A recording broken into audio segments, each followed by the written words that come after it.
আপনারা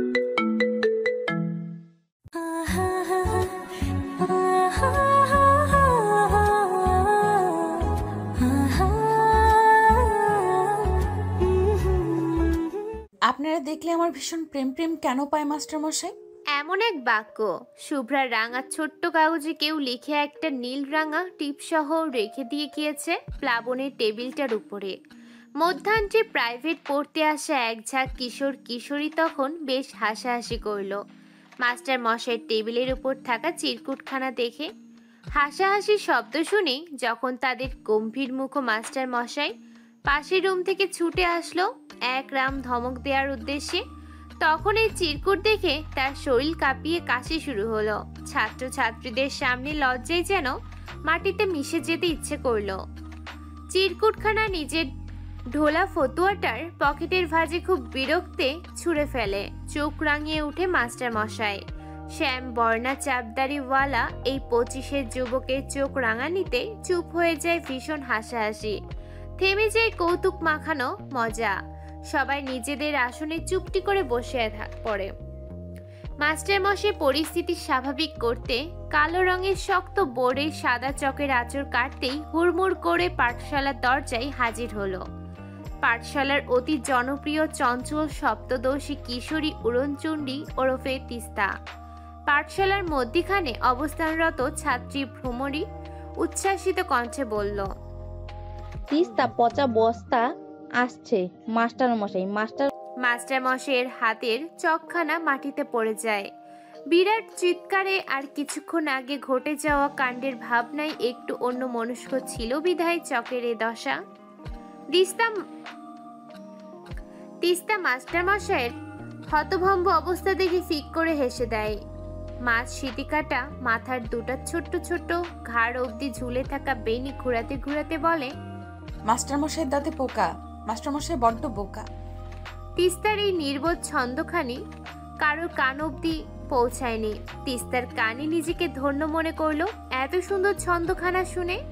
তাছাড়া মাস্টারমশাইয়ের কান অবধি ছন্দটা গেলে উড়নচণ্ডীর গাল দুটো চড়িয়ে ছাল তুলে দিত। এই জন্য নিজের কণ্ঠস্বরের প্রতি কৃতজ্ঞতা স্বীকার করে তিস্তা। সে ধীর শব্দ প্রদান করে ছন্দখানি বের করেছে বলেই তার গাল দুটো আজ বেঁচে গেল। এতক্ষণ অবধি ঘটে যাওয়া সবটা বিব্রতকর পরিস্থিতির রাগ তিস্তার উপর গিয়ে পড়ল। চিকন বেতের লাঠিটা দিয়ে তিস্তার বাহাতের বাহুতে আঘাত করে মাস্টারমশাই শাসানির স্বরে বলে, তুই রোজ রোজ পড়তে আসিস দেরি করে, বাড়িতে কি কাজ করিস রে? তোর বাবারে আমার কাছে আসতে বলবি। তোর আর পড়াশোনা হবে না, এতটুকুতেই থামাতে বলবো। বিয়ে করে সংসার ঠেলবি সেটাই ভালো। তিস্তা মাথা নিচু করে পায়ের নখ দিয়ে মাটির মাঝে আঁচড় কাটে। রোজ রোজ মাস্টারমশাইয়ের একই কথা বলে, নতুন কিছু বুঝি বলা যায় না? বিয়ে করলে কি আর সে অত দুষ্টুমি করতে পারবে?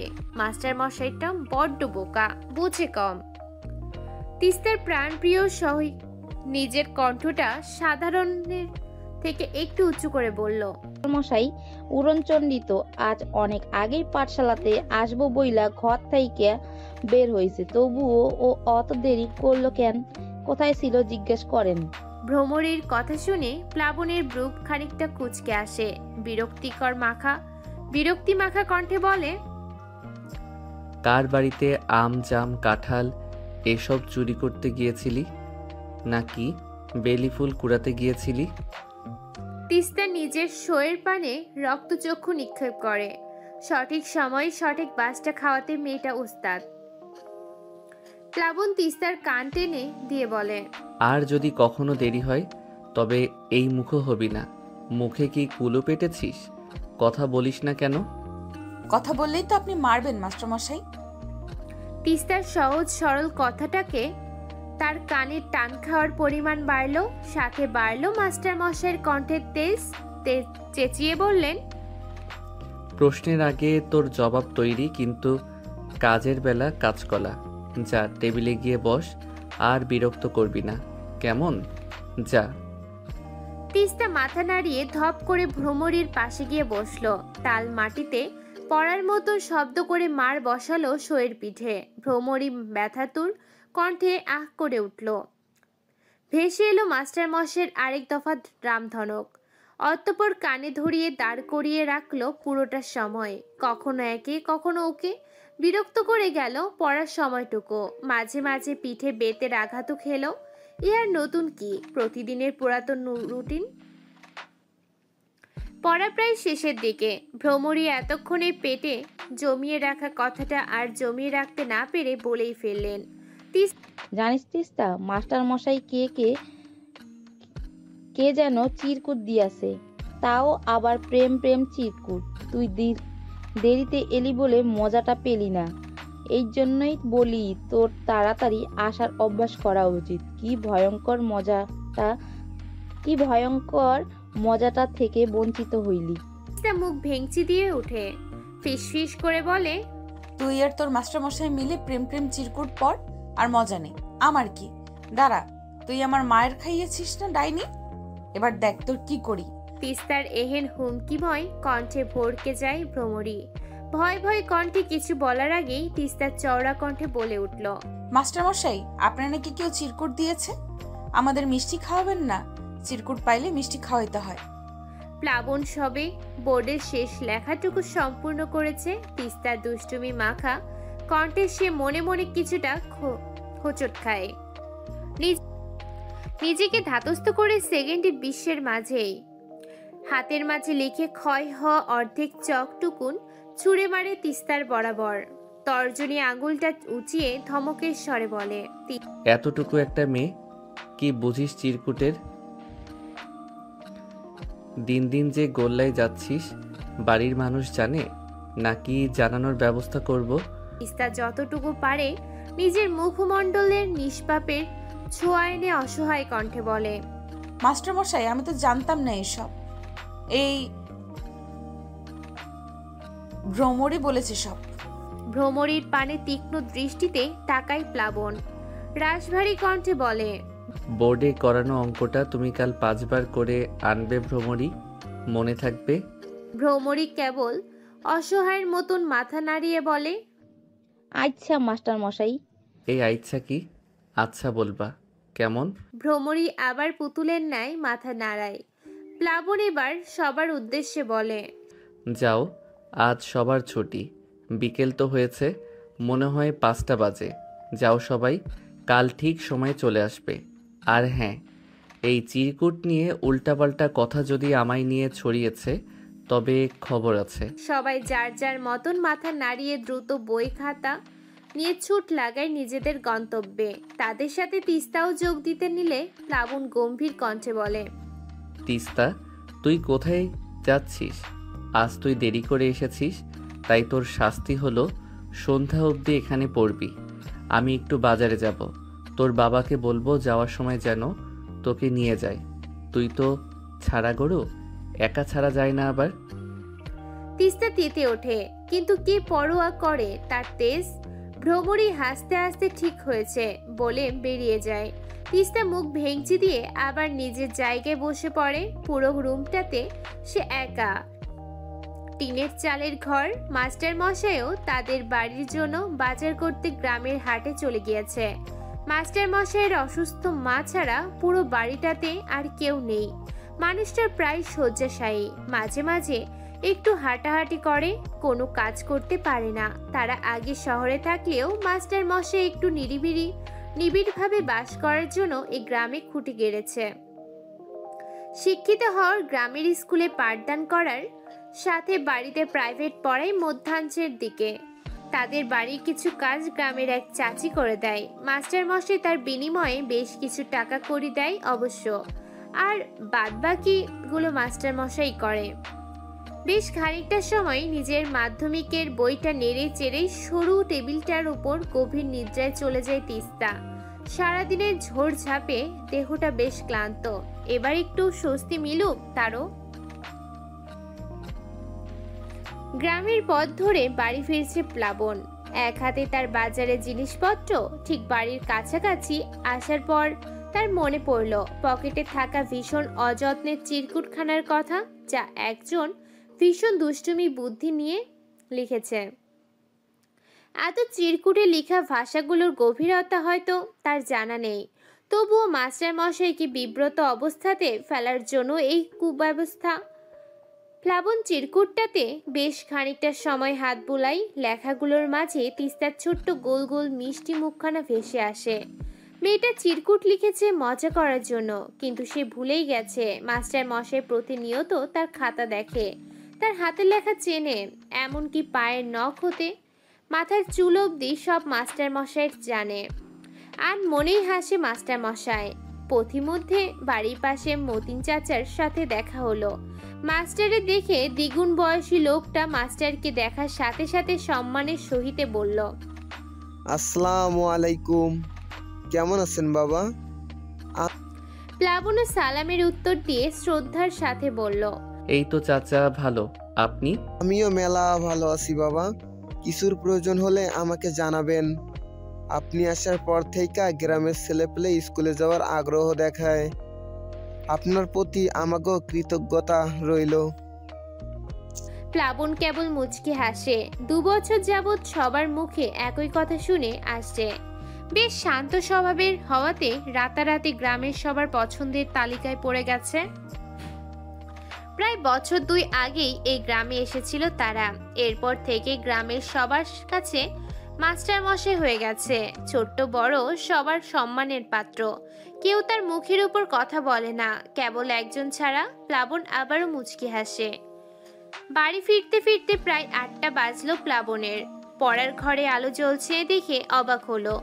ঘরটার ভিতর গিয়ে দেখে অবাকে হা হয়ে গেল। তিস্তা মেয়েটা এখনো বাড়ি যায়নি, বরং নিশ্চিন্তে ঘুমিয়ে আছে। অন্যান্য দিন হাজার বলে গেলেও মেয়েটা থাকে না, আর আজ এত রাত অবধি এখানে। প্লাবন হালকা হাসে, ঘুমিয়ে থাকা নিষ্পাপ মুখখানার দিকে তাকিয়ে থাকে। মেয়েটা বেশ আদুরে। অন্যান্য শিক্ষার্থীদের মতন তাকে ভাবতে পারে না প্লাবন। মেয়েটার অপ্রস্তুতময় দুষ্টুমিটা নজর কাড়ে যে তার। নিজের মুগ্ধতা নিজের মাঝে চেপে রাশভারী কণ্ঠে ডেকে তুলল তিস্তাকে। তিস্তা প্রথমে বুঝতে না পারলেও পরক্ষণে এত রাত অবধি ঘুমিয়ে থাকার জন্য কতক্ষণ হতাশ করলো। একা একা চলে যাওয়ার প্রস্তুতি নিতেই প্লাবন নিজের টর্চ লাইটটা নিয়ে বের হয়ে এলো। একা রাতে কোনো মতেই ছাড়া যাবে না যে। খুব দ্রুত বাড়ি ফেরার জন্য বাগানের পথ ধরে বাড়ি ফিরছে প্লাবন আর তিস্তা। প্লাবনের বড় বড় স্যান্ডেল জোড়া তিস্তার পায়ে সহিত আছে।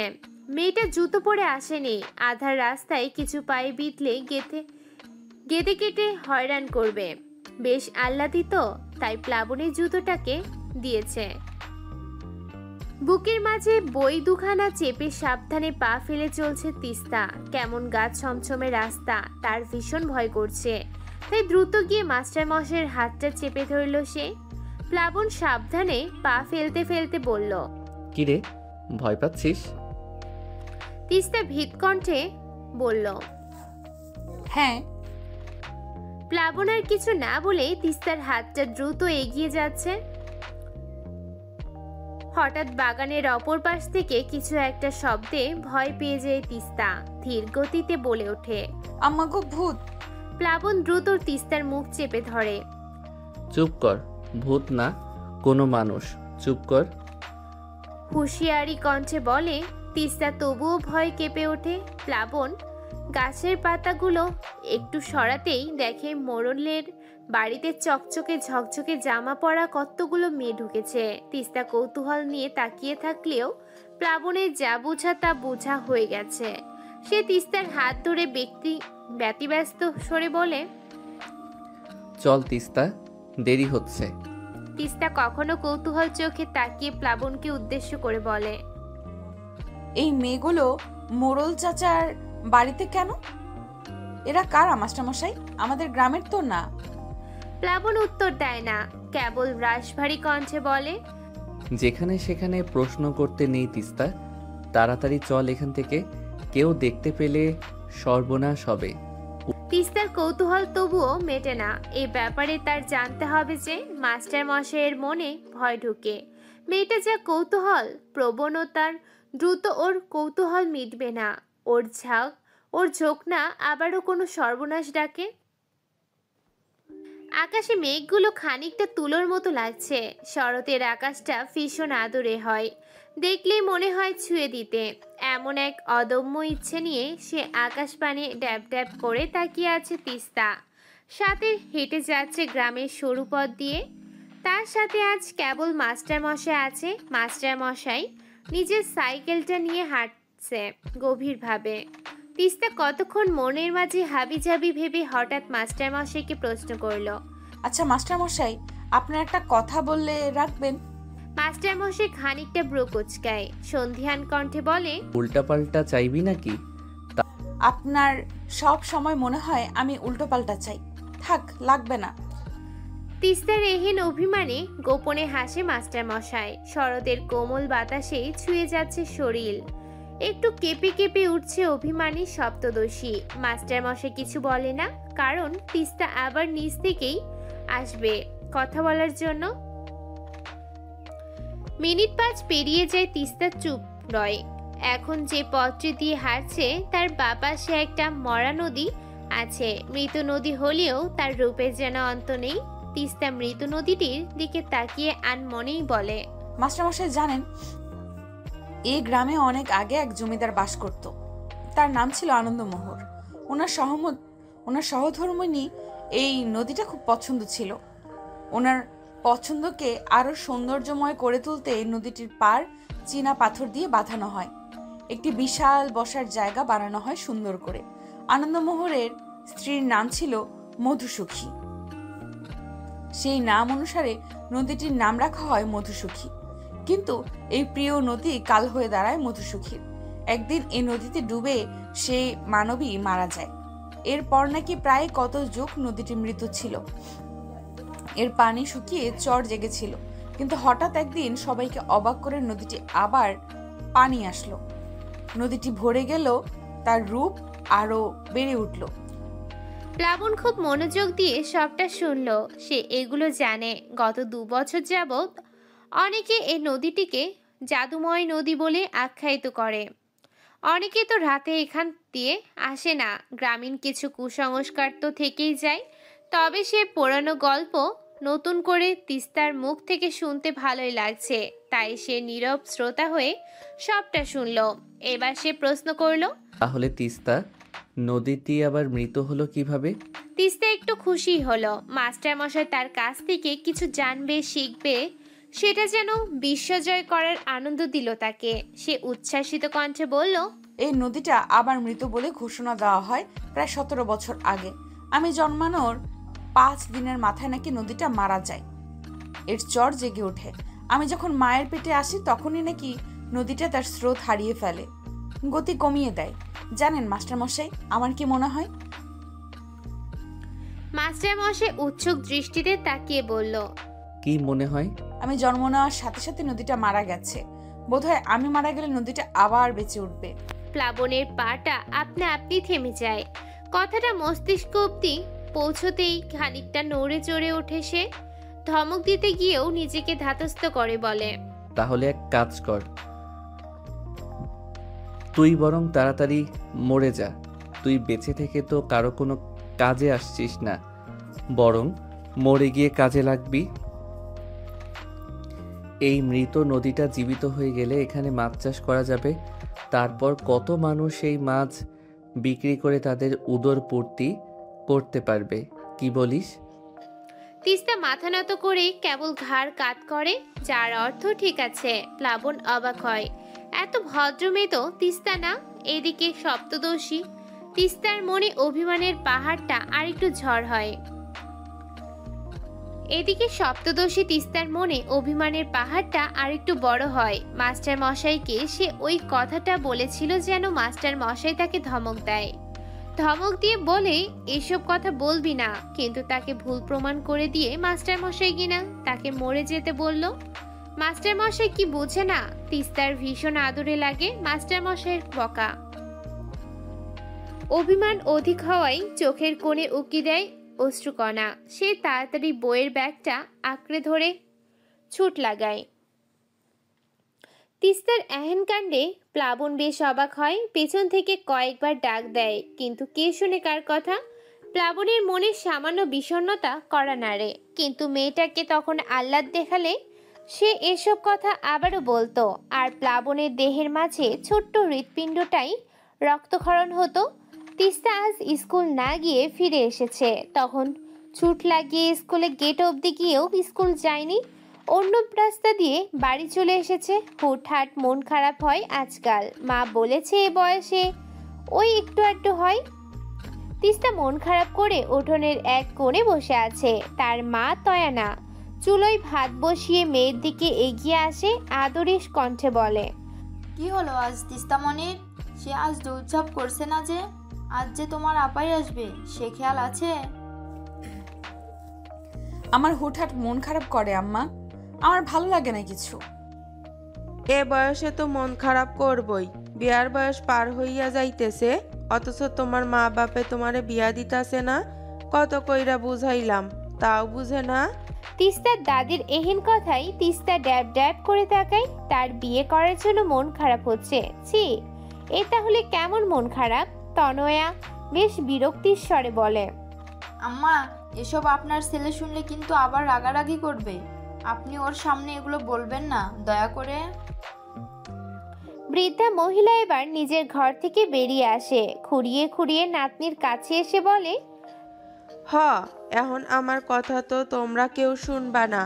সংসারে এখন হইলাম গিয়ে আমি পুরাতন ভাঙা থালার মতন, যা কাজে আসে না অথচ ফালাতে পারো না মায়ায়। তাও তোমারে বলি বউ, মাইয়া মানুষের শরীর বাড়ার সাথে সাথে মানুষের দৃষ্টির লোভ বাড়ে, তাই কাল বিলম্ব না কইরা মাইয়া শ্বশুর বাড়িতে পাঠাইয়া দেওয়া উচিত। তনয়া খানিক বিরক্ত হয় শাশুড়ির কথায়। এসব কুসংস্কার এখনো তার শাশুড়ি ধরে রেখেছে। মেয়েটার মাথায় এসব ঢুকলে আর পড়াশোনা করবে? এমনিতেই তো প্রচুর দুষ্টু। তিস্তা বিরক্ত হয়ে উঠে দাঁড়ালো, মুখ ভেঙচি দিয়ে বলল, আম্মা, তোমার শাশুড়ির বিয়ে করার শখ জেগেছে, সেটা তো বলতে পারছে না, তাই আমার নামে চালাচ্ছে। কি যুবতী, তাই না? তনয়া মেয়েটার এমন বেশরম কথাই হেসে ওঠে। বৃদ্ধ লতিকা ফোকলা দাঁতে একটু হেসে লজ্জারাঙা কণ্ঠে একটু শাসনের সুরে ঢেলে বলল, দিনে দিনে গতর বারে আর ইত্রামি বারে মাইয়ার। তিস্তা দাদির গাল টেনে দেয়। ফিক করে হেসে ওঠে তিনজনে। দাদিকে সে বেশিরভাগ সময় যুবতী ডাকে, কারণ দাদি পছন্দ করে না তাকে কেউ বৃদ্ধ ভাবুক। তিস্তার ডাকে দাদি বেশ আনন্দিত হয়। আজ দুপুর 3টে বাজার আগেই তিস্তা হাজির পাঠশালায়। পরনে তার নতুন লাল টুকটুকে গোল ফ্রকটা। তিস্তার বয়স 17 হলেও দেখতে বেশ বাচ্চাদের মতো ছোট। প্লাবন সবে স্নান করে এসেছে। খেতে যাওয়ার জন্য রান্নাঘরে যেতেই তার টিনের চালের পড়ার ঘরটি চোখে পড়ল। লাল টুকটুকে ফ্রক পরা এক কিশোরী মাথা নিচু করে বসে রইল। প্লাবন খানিকটা অবাক হলো। তিস্তা তো এত তাড়াতাড়ি পড়তে আসার মেয়ে না।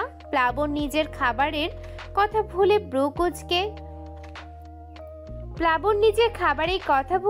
দ্রুত পায়ে পাঠশালার রুমটিতে চলে যায়। তিস্তার কাছাকাছি আসতে কান্নার শব্দে ভেসে এলো।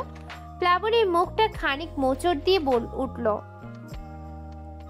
প্লাবনের বুকটা খানিকটা মোচড় দিয়ে উঠল। সকালের মেয়েটা রাগ করে আর স্কুলেও যায়নি, এখন এখানে কান্না করছে কেন? সকালের রাগের জন্য কান্না করছে? খানিকটা ইতস্ততা নিয়ে প্লাবন ভরাট তবে শান্ত কণ্ঠে ডাক দিল, তিস্তা।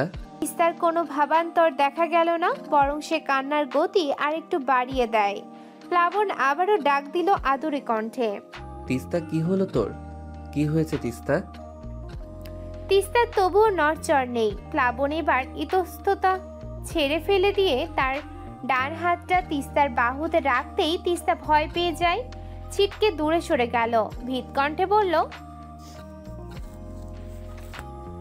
আমি আর এ জামা পরবো না, আমি আর ছুটোছুটি করবো না, আমি আর ওর সামনে যাব না। নোংরা মানুষ, সবাই নোংরা।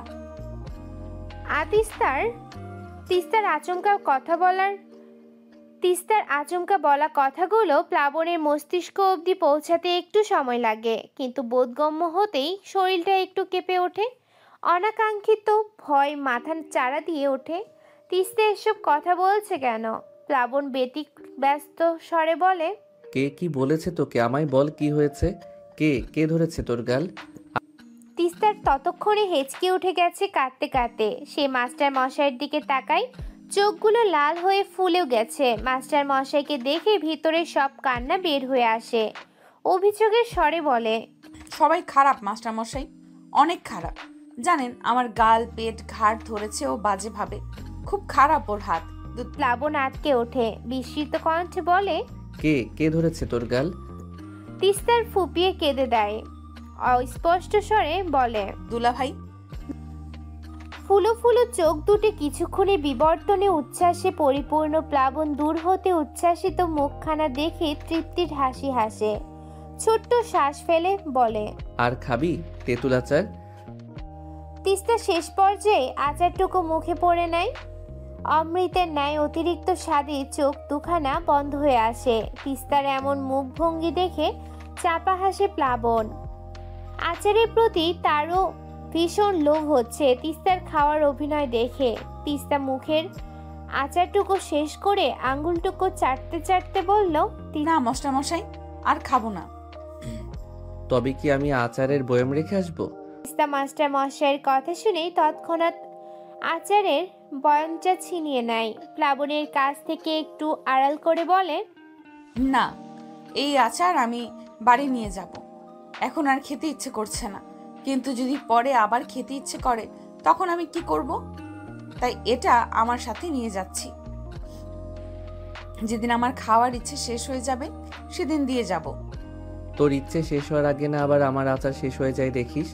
তোর আপা মাস্টার মশাইয়ের এমন কথাই তিস্তা ব্রু কুঁচকে তাকায়। কতক্ষণ তাকিয়ে থেকে ঠোঁট ফুলিয়ে বলে, আপনি কি চাচ্ছেন আমি এখন রাগ করে আচার না নিয়ে চলে যাই? প্লাবন হতভম্ব হয়ে যায় এহেন প্রশ্নে। খানিকটা হোঁচট খায় মনে মনে। ব্যতিব্যস্ত স্বরে কিছু বলতে যাওয়ার আগেই তিস্তা বয়মটা নিজের ব্যাগে রাখতে রাখতে বলে, আপনি এমনটা চাইলেও কিচ্ছু করার নেই, কারণ আচারটা আমার ভীষণ ভালো লেগেছে। আপনাকে এর জন্য আমি পড়া শিখে দেব, কেমন? প্লাবন এবার শব্দ করে হেসে দেয়। মেয়েটা এত বাচ্চা বাচ্চা কথা কেন বলে? একটু আগেও এই ছোট্ট মেয়েটা কেমন যেন বড় হয়ে গিয়েছিল, ভীষণ অচেনা এক নারীতে রূপান্তরিত হয়েছিল।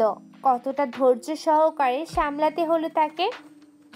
প্লাবন তিস্তার মাথায় স্নেহের হাত বুলিয়ে বলল, তোর আপা জানে তাই না? তুই তোর আপাকেই প্রথম বলেছিলি খারাপ স্পর্শের ব্যাপারটা।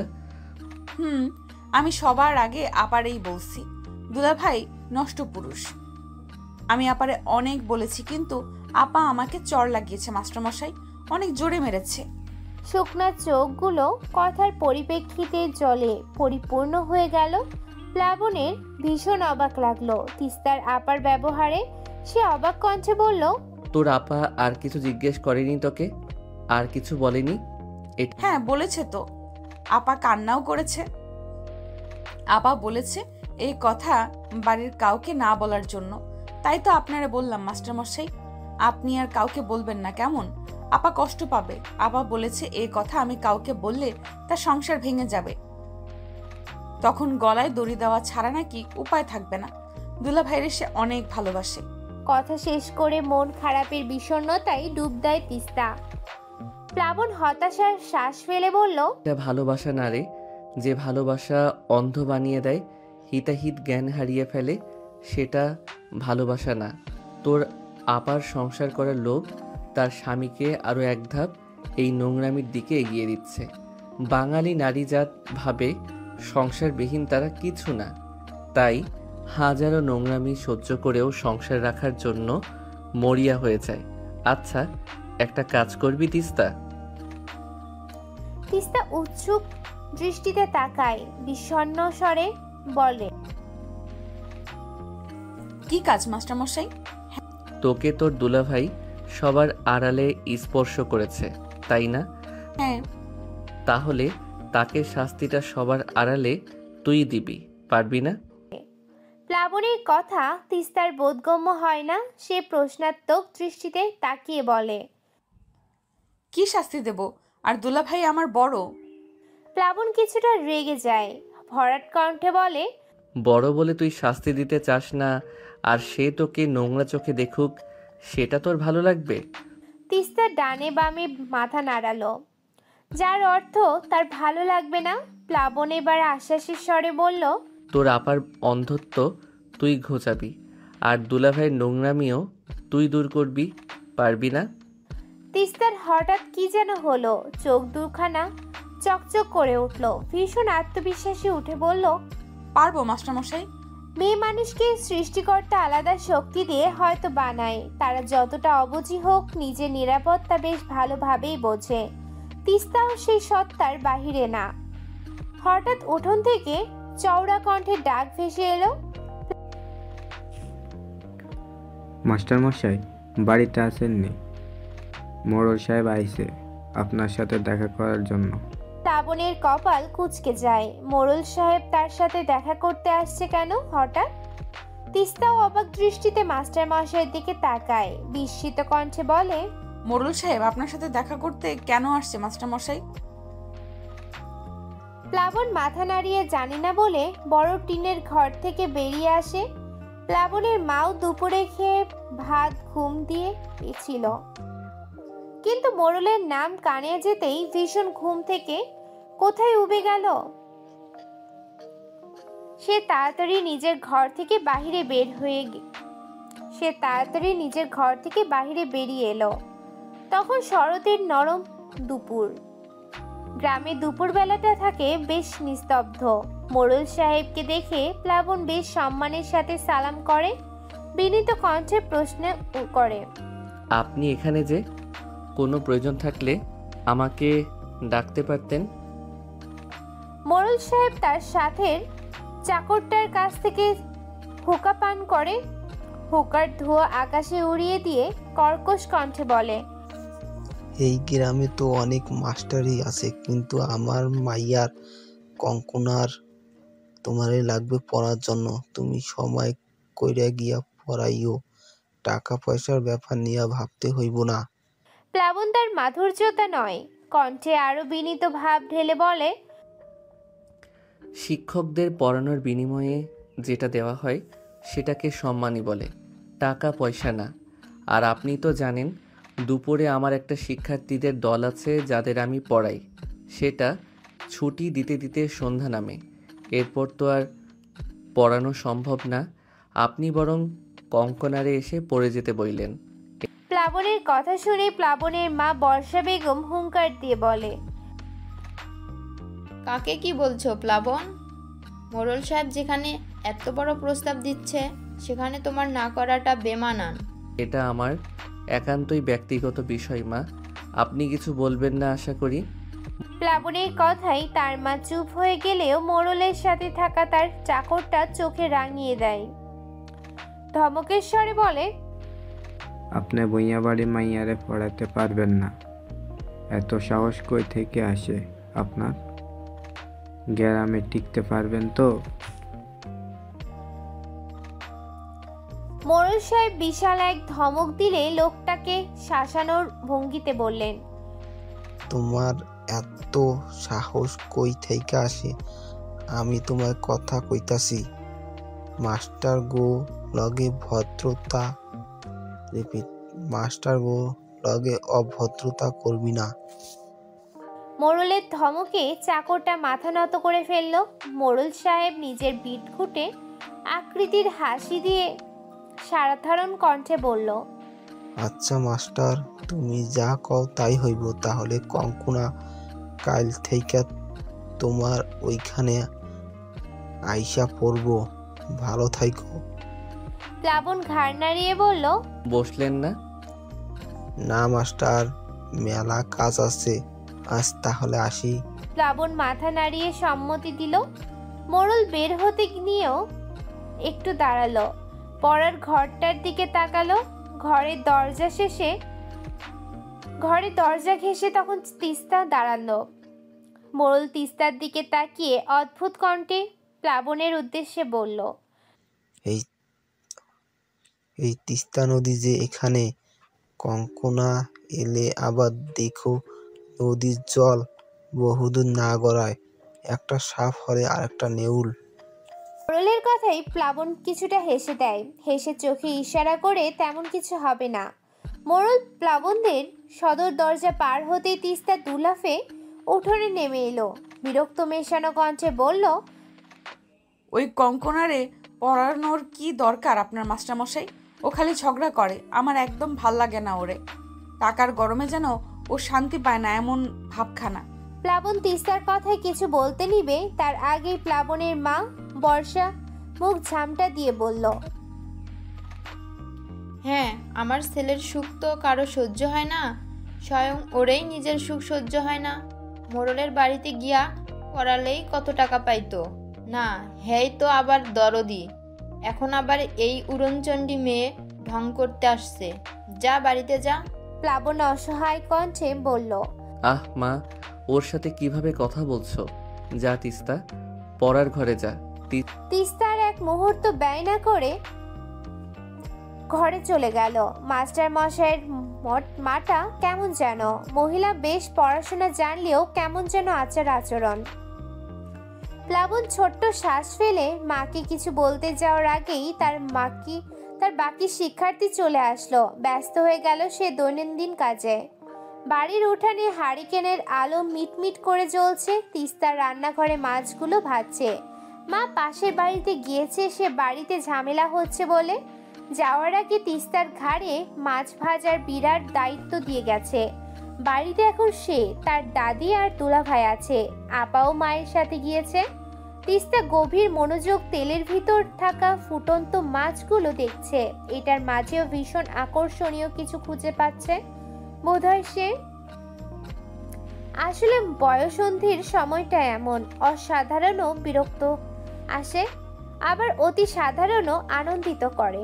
কিশোরী তিস্তা হঠাৎ অনুভব করলো তার পিঠের নোংরা হাতের ছোঁয়া। সে হাতটা জামার ভিতরে থাকা অতি গোপনীয় পিঠটা বাজেভাবে ছুঁয়ে দিচ্ছে। তিস্তা চমকে পিছে তাকায়, বিস্মিত কণ্ঠে বলে, দুলাভাই। পেট মোটা ভারী শরীরযুক্ত মোতালেব হালকা হাসে। হাতের ছোঁয়া আরো গভীর করে, যতটা গভীর করলে পিঠের অন্তর্বাসের কাপড়টা অবধি ছোঁয়া যায়। বিশ্রী হেসে বলে, তিস্তা উঠতে নিলেও শক্ত হাতের চাপে উঠতে পারে না দুলাভাই, তবে মনুষ্যত্ব একেবারেই হারিয়ে ফেলেছে। তার দাম কি তিস্তাকে দিতে হবে? আপা কাউকে কিছু না জানিয়ে চলে গেল কেন আম্মা?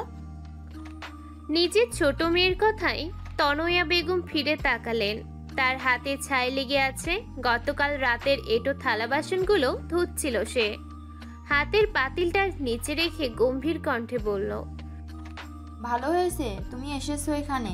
তা কাক ডাকা ভোরে ওঠার মেয়ে তো তুমি না, কেন উঠেছো? ঘুম ভেঙে গেল আম্মা। বললাম না তো, আপা চলে গেল কেন? কি?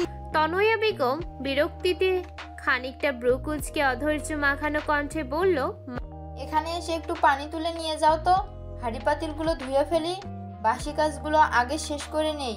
আসো আসো। মায়ের তাড়াহুড়ো মাখানো কণ্ঠে বোঝাই যাচ্ছে মায়ের প্রতিটা সেকেন্ডের মূল্য কতটা। আর তাছাড়া মা কিছু এড়িয়ে যাওয়ার চেষ্টা করছে। তিস্তার কিছু না বলে মায়ের হাতে হাতে একটু সাহায্য করে দিল। তনয়া হাঁড়ি পাতিলে পরিষ্কার পানি ঢেলে পরিষ্কার করতে করতে সেদিকে মনোযোগ স্থাপন করে বলল, মায়ের মেয়ে হয়েছে তুমি, সবার আগে নিজের নিরাপত্তার কথা তোমাকে ভাবতে হবে। আর তা তুমি ভেবেছো, কিন্তু যখন দেখবে তোমার একার পক্ষে নিজেকে নিরাপদ রাখা সম্ভব হচ্ছে না, তখন কাউকে জানাতে হবে। নিজের নিরাপদের জন্য মাঝে মাঝে অন্যর কথা ভুলতে হবে। যাই হোক, কাল মোত্তালেবের হাতে গরম তেল তুমি মেরেছিলে, তাই না? তুমি মায়ের সবটা কথা এতক্ষণ মন দিয়ে শুনছিল তিস্তা, কিন্তু শেষের প্রশ্নে তার হাতে থাকা থালার পাজাটা পড়ে গেল। ঝনঝন শব্দে শরীরের মাঝে অস্থিরতা কাজ করলো। কাল রাতে আধারিয়া প্রতিবাদের কথা তার মাথা চাড়া দিয়ে উঠল। যখন দুলাভাই তার বাহু শক্ত করে ধরে রেখেছিল, সে তখনই কড়াই থেকে অনেকখানি গরম তেল, গোলমরিচের যখন দুলাভাই তার বাহু শক্ত করে ধরে রেখেছিল, সে তখন কড়াই থেকে অনেকখানি গরম তেল গোল চামচের মাধ্যমে নিয়ে দুলাভাইয়ের হাতে ছুঁড়ে ফেলে। দুলাভাই আটকে ওঠে, সামান্য চেঁচিয়ে ওঠে। ততক্ষণে মা আর আপা বাড়িতে এসে পড়েছিল। দুলাভাইয়ের অস্থিরতম চিৎকারে তারা রান্নাঘরের দিকে এগিয়ে এসে দেখে দুলাভাইয়ের হাতের অবস্থা খারাপ হয়ে গেছে। যখন সবাই জিজ্ঞেস করলো কিভাবে এমন হয়েছে, তখন তিস্তা খুব চালাকির সাথে বলেছিল দুলাভাই মাছ ভাজতে এসেছিল আর গরম কড়াইয়ের অনেকখানি তেল উল্টে পড়ে যায় তার উপর। তিস্তা ভেবেছিল সে ঘটনা হয়তো আর কেউ জানবে না, কিন্তু আম্মা কিভাবে জানলো? তিস্তাকে চুপ থাকতে দেখে তনয়া উঠে দাঁড়ালো, মেয়ের গালে শক্ত এক চড় বসালো। কতটা বড় হয়েছো যে তোমার সাথে অন্যায় হওয়ার কথা আমাদের জানাতে পারো না? তোমার সাথে মোত্তালেব খারাপ আচরণ করে, সেটা আগে বললে এত দূর ব্যাপারটা যেত না। নোংরা আচরণ করার সাহস ওর হতো না। তোমারই বা কি দোষ যেখানে তোমার বড় বোনই সংসার টিকিয়ে রাখার আশায় নিজের ছোট বোনের সাথে হওয়া অন্যায়কে প্রশ্রয় দিয়েছে?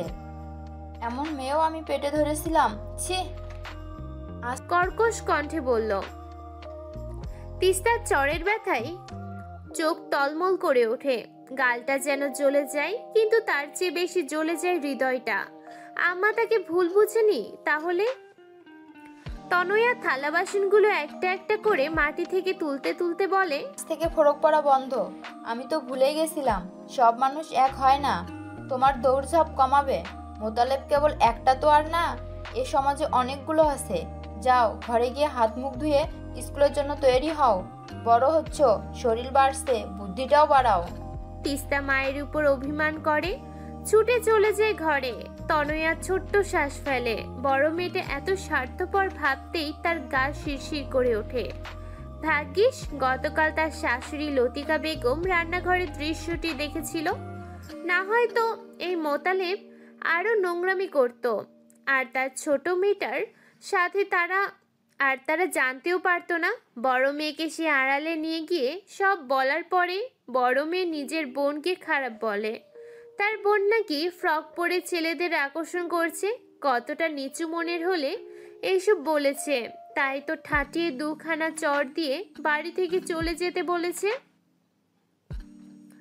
সংসার যেহেতু তার এত প্রিয়, চরিত্রহীন সঙ্গী নিয়েই যদি সংসার করার এত শখ, তবে এ বাড়ির মুখ দর্শনও যেন না করে।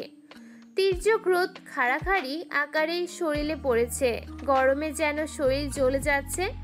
স্কুলে বড় মাঠটার মাঝখানে তিস্তা তার বন্ধুদের সাথে খেলাধুলা করছে। শরীরটা তার আজ ভীষণ খারাপ লাগছে। ভেবেছে না খেয়ে আসার জন্য হয়তো এমন হচ্ছে। গোল্লাছুট খেলায় মত্ত তিস্তাকে ভরাট কণ্ঠে মাস্টার মশাই ডাক দিল, তিস্তা এখানে আয়। খেলায় মত্ত তিস্তা খেলাতে বিঘ্ন ঘটায় একটু বিরক্ত হলো, তবুও মাস্টার মশাই ডেকেছে বলে কথা। খেলা রেখে সে ছুটে আসলো। ঘরমাক্ত লাল বর্ণামুখ খানায় লেপটে থাকা ছোট্ট চুলগুলো কপাল থেকে সরিয়ে হাঁপিয়ে ওঠা কণ্ঠে বলে, মাস্টারমশাই। মাস্টারমশাই উত্তর দিল না, বরং তিস্তার বই বহন করা থলেটা তিস্তার দিকে এগিয়ে দিয়ে অন্যদিকে মুখ ফিরিয়ে বলল, বাড়ি যা তাড়াতাড়ি, আর স্কুলে থাকার দরকার নেই। যা, পারলে স্কুলের পিছনের রাস্তা দিয়ে বাড়ি যাবি, বড় রাস্তায় উঠবি না, কেমন? তিস্তা অবাক হয়, হতভম্ব কণ্ঠে বলে, মাত্র তো একটা বিষয়ে পড়াইলো মাস্টারমশাই, ছুটি হতে তো মেলা দেরি। এখন গেলে বড় মাস্টার বাবার কাছে বিচার পাঠাইবে। তুই বড় হবি কবে? নিজের শরীরের প্রতি তো অন্তত একটু যত্নশীল হওয়া উচিত। যা, বাড়ি যা। দুদিন। তিস্তা অবাক হলো। হঠাৎ তার মনে পড়ল তার শরীর অসুস্থ হওয়ার কারণটা। প্রতি মাসে রুটিন মাফিক অসুখটা আবার তাকে ধরেছে, আর সে ভুলে গেল। মাস্টারমশাই কিভাবে জানলো? তিস্তা ফিরু চোখে নিজের পরনের কাপড় থানার দিকে তাকালো। লজ্জে সে মিয়ে গেল। ব্যাগটা হাতে নিয়ে দৌড়ে ছুটে গেল স্কুলের পেছন দিকটাতে। কোনো থামাথামি নেই। এই বৃষ্টি লজ্জা ঢাকার জন্য প্রাণপণে তাকে ছুটতে হবে, যতদূর গেলে মাস্টার মশাইয়ের চোখে পড়বে না।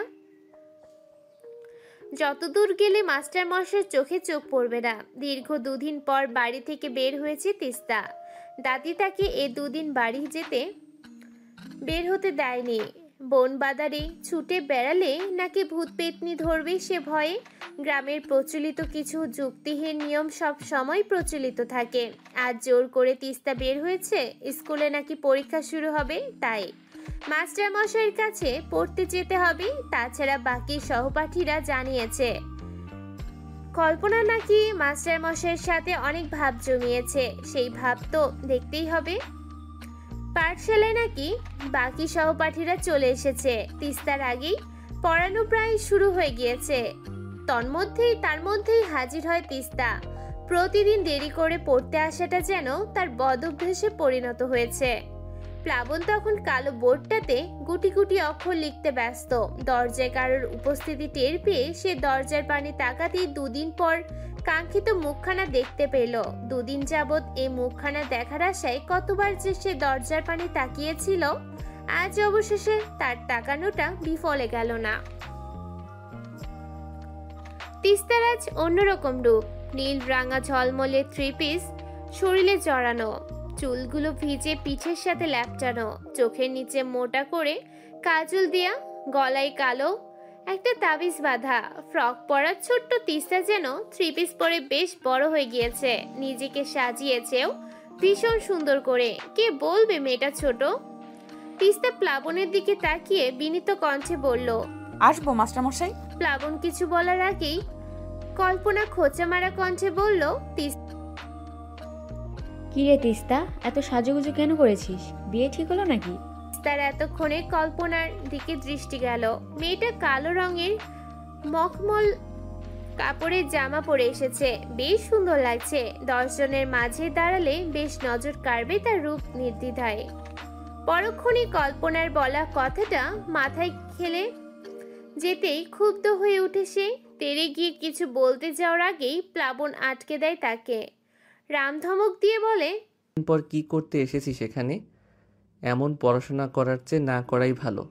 আর মুখে এমন রংচং মেখেছিস কেন? বিয়ের বাতাস শরীরে লেগেছে নাকি? প্লাবনের ধমকে সশব্দে হেসে দেয় কল্পনা। তিস্তা হা হয়ে যায়।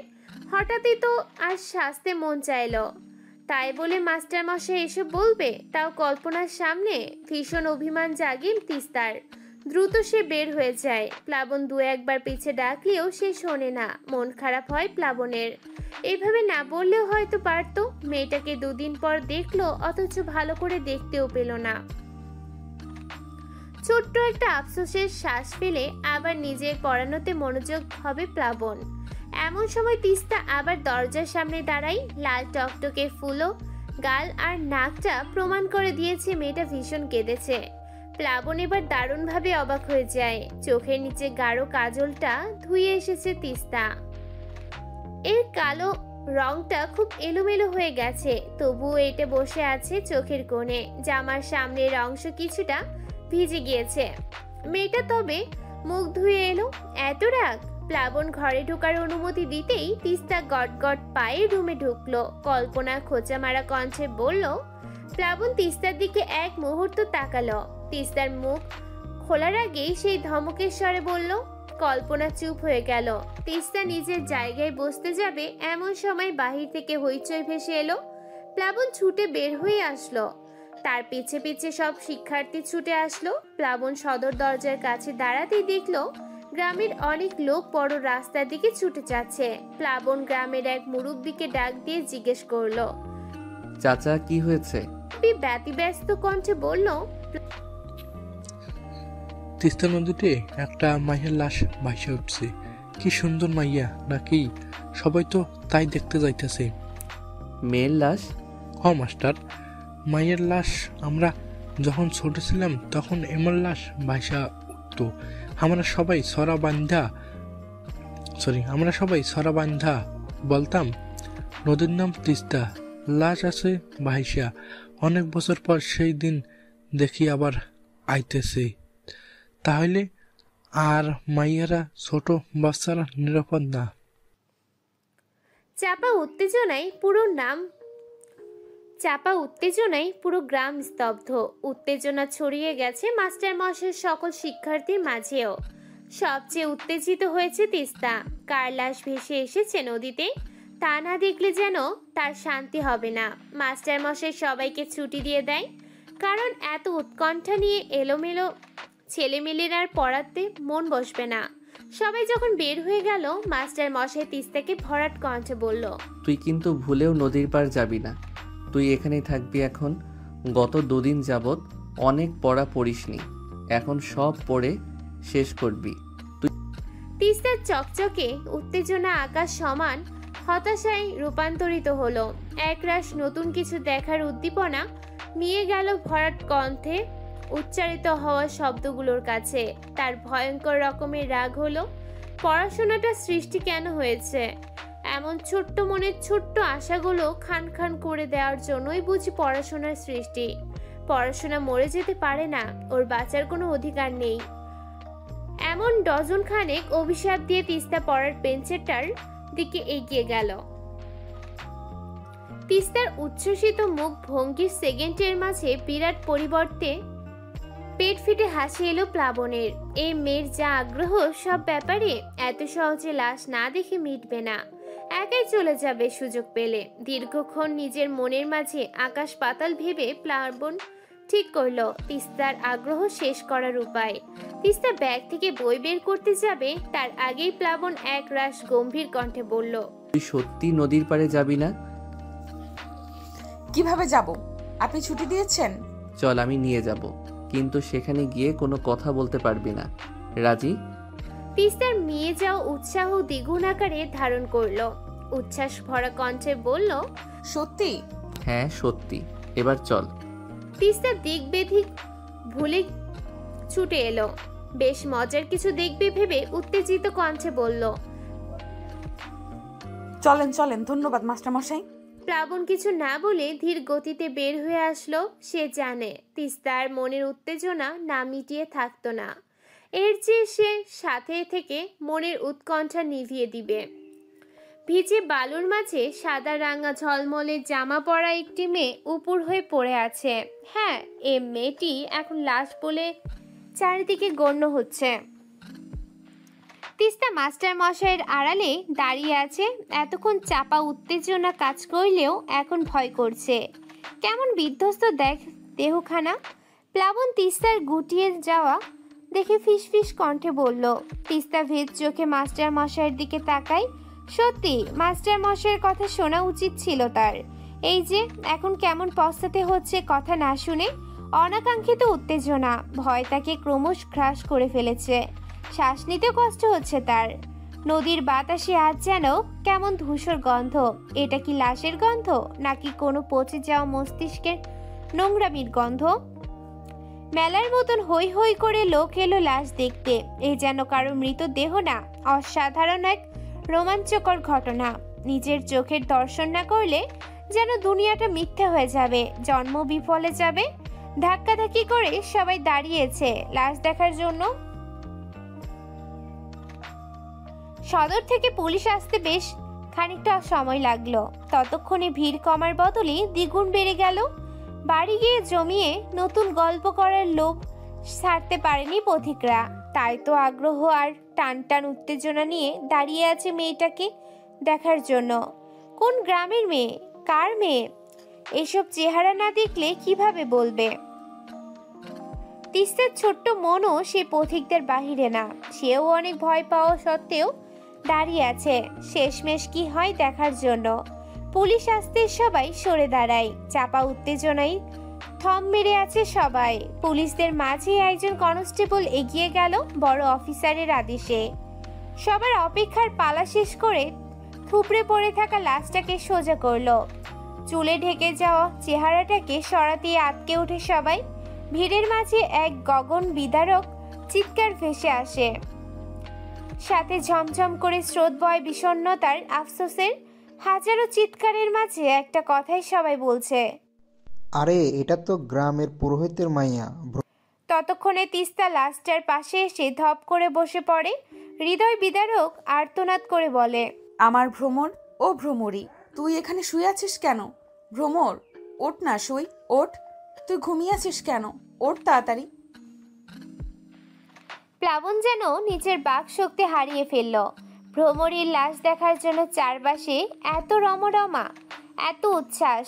তার পাঠশালার আরেকটা দুরন্ত ছাত্রী এভাবে এখানে শুয়ে আছে। পুলিশ কর্মকর্তার কিছু লোক এগিয়ে এলো। ভড়িওয়ালা বড় কর্তা নাক মুখ কুচকে ধমক দিয়ে বলল, এই মেয়ে, এই ওঠ এখান থেকে। লাশকে শুয়েছিস কেন?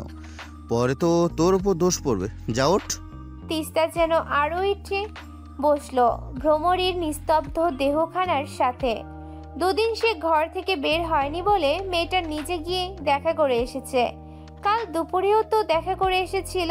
হ্যাঁ, এই জামাইটাই তো শরীরে ছিল। তবে কি মেয়েটা আর বাড়ি ফেরেনি? উৎকণ্ঠায় উত্তেজনায় ঠান্ডা হয়ে আসে তিস্তার শরীর। জড়ানো কণ্ঠে বান্ধবীর লাশ থানায় হাত বুলিয়ে বলে, দেখেছিস সই, সবাই তোর নাম ভুলে গেছে, কেমন লাশ লাশ করছে। এই শোনো তোমরা, ওর নাম ভ্রমরী, কেউ লাশ বলবে না। আমার সই ঘুমিয়ে আছে, ওঠ না সই, উঠবি না? আর কণ্ঠনালী থেকে শব্দ নিঃসৃত করতে সক্ষম হয়নি তিস্তা। বর্ণহীন পানিতে টইটুম্বুর হওয়া তিস্তা নদীর পাড়ে লুটিয়ে পড়ে রক্ত মাংসের গড়া তিস্তার দেহখানা। শরীর নিস্তব্ধতা অসাড় করে দেহ দেয় মেয়েটার শরীর। গ্রামে যে কোনো খবর ছড়ায় বাতাসেরও আগে। অপরিচিত লাশ গ্রামের পরিচিত। ছুটন্ত দুরন্ত মেয়ে ভ্রমরীর এ যেন কেউ ভাবতেই পারেনি। মানুষজন এবার আরো দ্বিগুণ হলো। সাদা ধুতি পরা, কপালে চন্দন লাফচানো মধ্যবয়স্ক বিপত্তিক পুরোহিত নেপাল ঠাকুর হন্তদন্ত হয়ে দিশেহারার মতন ছুটে আসে। ততক্ষণে প্লাবন আর কয়েকজন এগিয়ে আসে তিস্তার জ্ঞান ফেরানোর আপ্রাণ চেষ্টায়। মধ্যবয়স্ক নেপাল আহাজারি করে ওঠে, নিজের কপাল চাপড়িয়ে উচ্চস্বরে কেঁদে ওঠে। ও ঠাকুর গো, আমার কপাল কেন পুড়ো তুমি বারবার? আমার ফুলের মতো কন্যা কেন আজ ধুলোয় লোটালো? কোন পশুর ক্ষুধার নিবৃত্তি হলো আমার কন্যা? এই ঈশ্বর, তুমি বুঝি মরারে আবার মইরা গেলা? আমার মাইয়া ছাড়া আমার যে কেউ নেই, আমি কি নিয়ে থাকবো? ভিড়ের মাঝে থেকে দু একজন এগিয়ে এলো। নেপালকে সান্ত্বনা দিচ্ছে তার মেয়ের খুবলে খাওয়া লাশটার সামনে। দূর দূরান্ত হতে মানুষ এসেছে লাশ দেখার তীব্র আকাঙ্ক্ষায়। এমন পৈশাচিক আকাঙ্ক্ষাও থাকতে পারে, এতে না দেখলে বোঝা যেত না। সবার মুখে মুখে আফসোসের স্বর। মেয়েটা অনেক ভালো ছিল, কারোর মুখে মুখে তর্ক করতো না, একটু দুষ্টুমি করতো তিস্তার স্বাদ দেওয়ার জন্য, কিন্তু কোনো বিয়াদবি করতো না। এমন আরো গুণগান শুরু হলো গ্রামের পর গ্রাম। সাথে আফসোস ছিল সবার মুখে, মা মরা মেয়েটা এমন অকালে মরল। ভর সন্ধ্যা তখন, চারপাশ আধার করা বিষণ্ণ সন্ধ্যা নেমেছে আজ। মধুসখী নদীর কিনারায় রাজকীয় ঘাটের নিচের সিঁড়িতে দাঁড়িয়ে আছে তিস্তা। চুলগুলো তার অদৃশ্য বাতাসে উঠছে। গতকাল শোয়ের লাশ দেখার পর যে জ্ঞান হারালো, একবার রাতে ফিরেছে। জ্ঞান ফিরতে নিজেকে খাটে আবিষ্কার করলো সে। বাড়ির থেকে তখন ছিচি পোকার ডাক ভেসে আসছে, সাথে ভেসে আসছে আম্মা, বাবা আর দাদির চাপা কথোপকথনের শব্দ। তিস্তা কান খাড়া করলো। এত চাপা গলায় তো কথা বলার মানুষ তারা না। মা বাবার কথা বাদ দিলেও দাদি, সে কথা বললে কমপক্ষে গঞ্জের দোকান অব্দি কথা যায়, আর সে কিনা এত ধীরে কথা বলছে। তিস্তা নিজের ঘরের টিনের দরজায় কান পাতলো। তার বাবা আমান শেখ বলছেন, জানো মেয়েটারে যখন দাহ করতে নিল শরীরের কি অবস্থা তার? কুকুরও বোধ হয় এমন হিংস্র হয় না। বাবার কথার পরিপ্রেক্ষিতে মায়ের চাপা স্বর ভেসে এলো। আচ্ছা, কে করেছে এসব? মেয়েটা তো খারাপ ছিল না। গতকাল দুপুরে আমাদের তিস্তার সাথে দেখা করতে এসেছিল যে জামাটা পরে, সেটাই তো শরীরে দেখলাম। তাহলে কি বাড়ি যায়নি মেয়েটা? না, নেপাল ঠাকুরের কথাই যা বুঝলাম, সে গতকাল কুমতি গ্রামে গিয়েছিল কি পূজার জন্য। বাড়িতে এসেছিল মধ্যরাতে। বাড়িতে মেয়েকে না দেখে ভেবেছিল তার বড় ভাইয়ের বাড়িতে হয়তো মেয়েটা ঘুমোতে গেছে। প্রায় নাকি সে দেরিতে বাড়ি আসলে মেয়েটা নিজের জেঠুর বাড়ি ঘুমায়, কিন্তু কাল যে অদৃশ্য নির্মম খেলা খেলবে কে জানতো। মেয়েটাকে মেরে নদীতে ভাসিয়ে দিল। কি অমানুষ! পুলিশ কি বললো গো? ওসব পুলিশ কাঁথার নিচে থাকে, বলেছে তো অনুসন্ধান করবে ওনারা, কিন্তু হাবভাবে তা মনে হয় না। তারপর কিছুটা সময় চুপ রই। পাশের রুমের মানুষ এলো। তিস্তার চোখ দিয়ে অঝরে বর্ষিত হয় অশ্রু। দাদি হুঁশিয়ারি কণ্ঠে বলে, দেখিস তিস্তারেও এখন থেকে সাবধানে রাখতে হইব।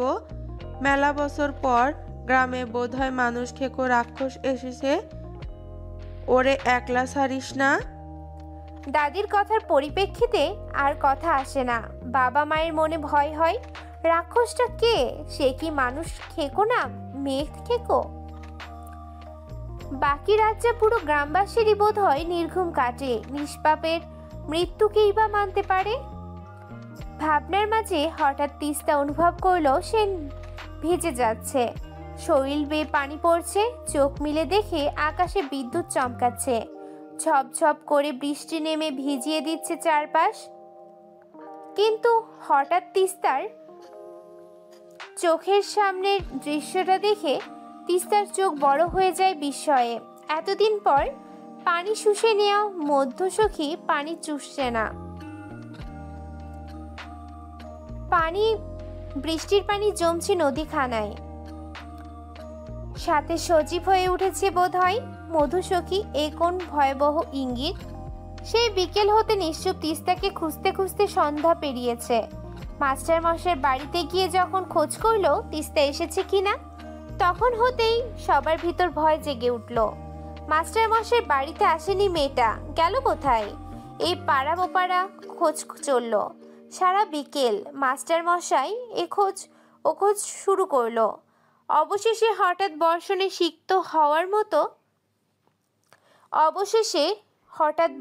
সিক্ত হওয়ার পর মাস্টার মশাইয়ের মনে পড়ল তিস্তার প্রিয় জায়গাখানার কথা। ছুটে গেল মধুসখীর পাড়ে। কতক্ষণ ঝোপঝাড় খুঁজে নিরাশ হলো সে। অতঃপর ঘাটের শেষ প্রান্তে চোখ গেল তার। ঘাড় অব্দি চুলগুলো ভিজে লেপ্টে থাকা এক সিক্ত নারীর দিকে নজর গেল প্লাবনের। এই তো তার হারিয়ে যাওয়া শ্বাসের নতুন আশ্রয়, তার ভিত মনের আপনজন। তিস্তা তখনও ঠাই ঘাটে বসেছিল। বৃষ্টিতে তার ভিজে নাজেহাল অবস্থা মস্তিষ্ক অবধি পৌঁছায়নি। তার মস্তিষ্কের সচল নিউরন গুলো বারবার এটাই জানান দিচ্ছে মধুসখীর সজীবতা। মাস্টার মশাই তিস্তাকে পেছন থেকে বার কয়েক ডাক দিল।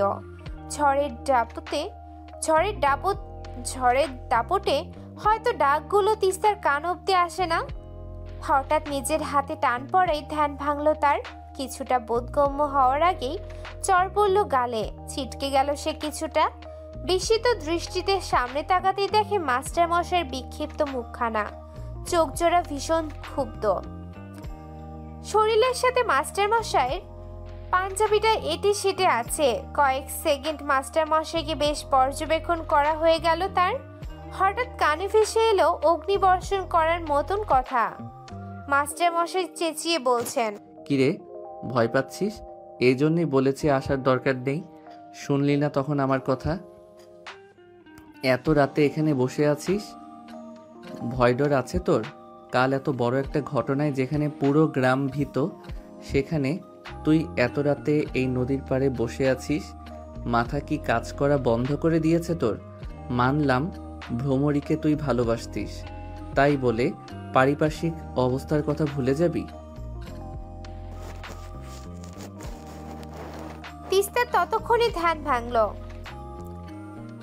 চারপাশে তাকালো। আসলেই তো এত রাত হয়ে গেছে সে অবাক হয়। এত রাত অবধি সে এখানে বসেছিল?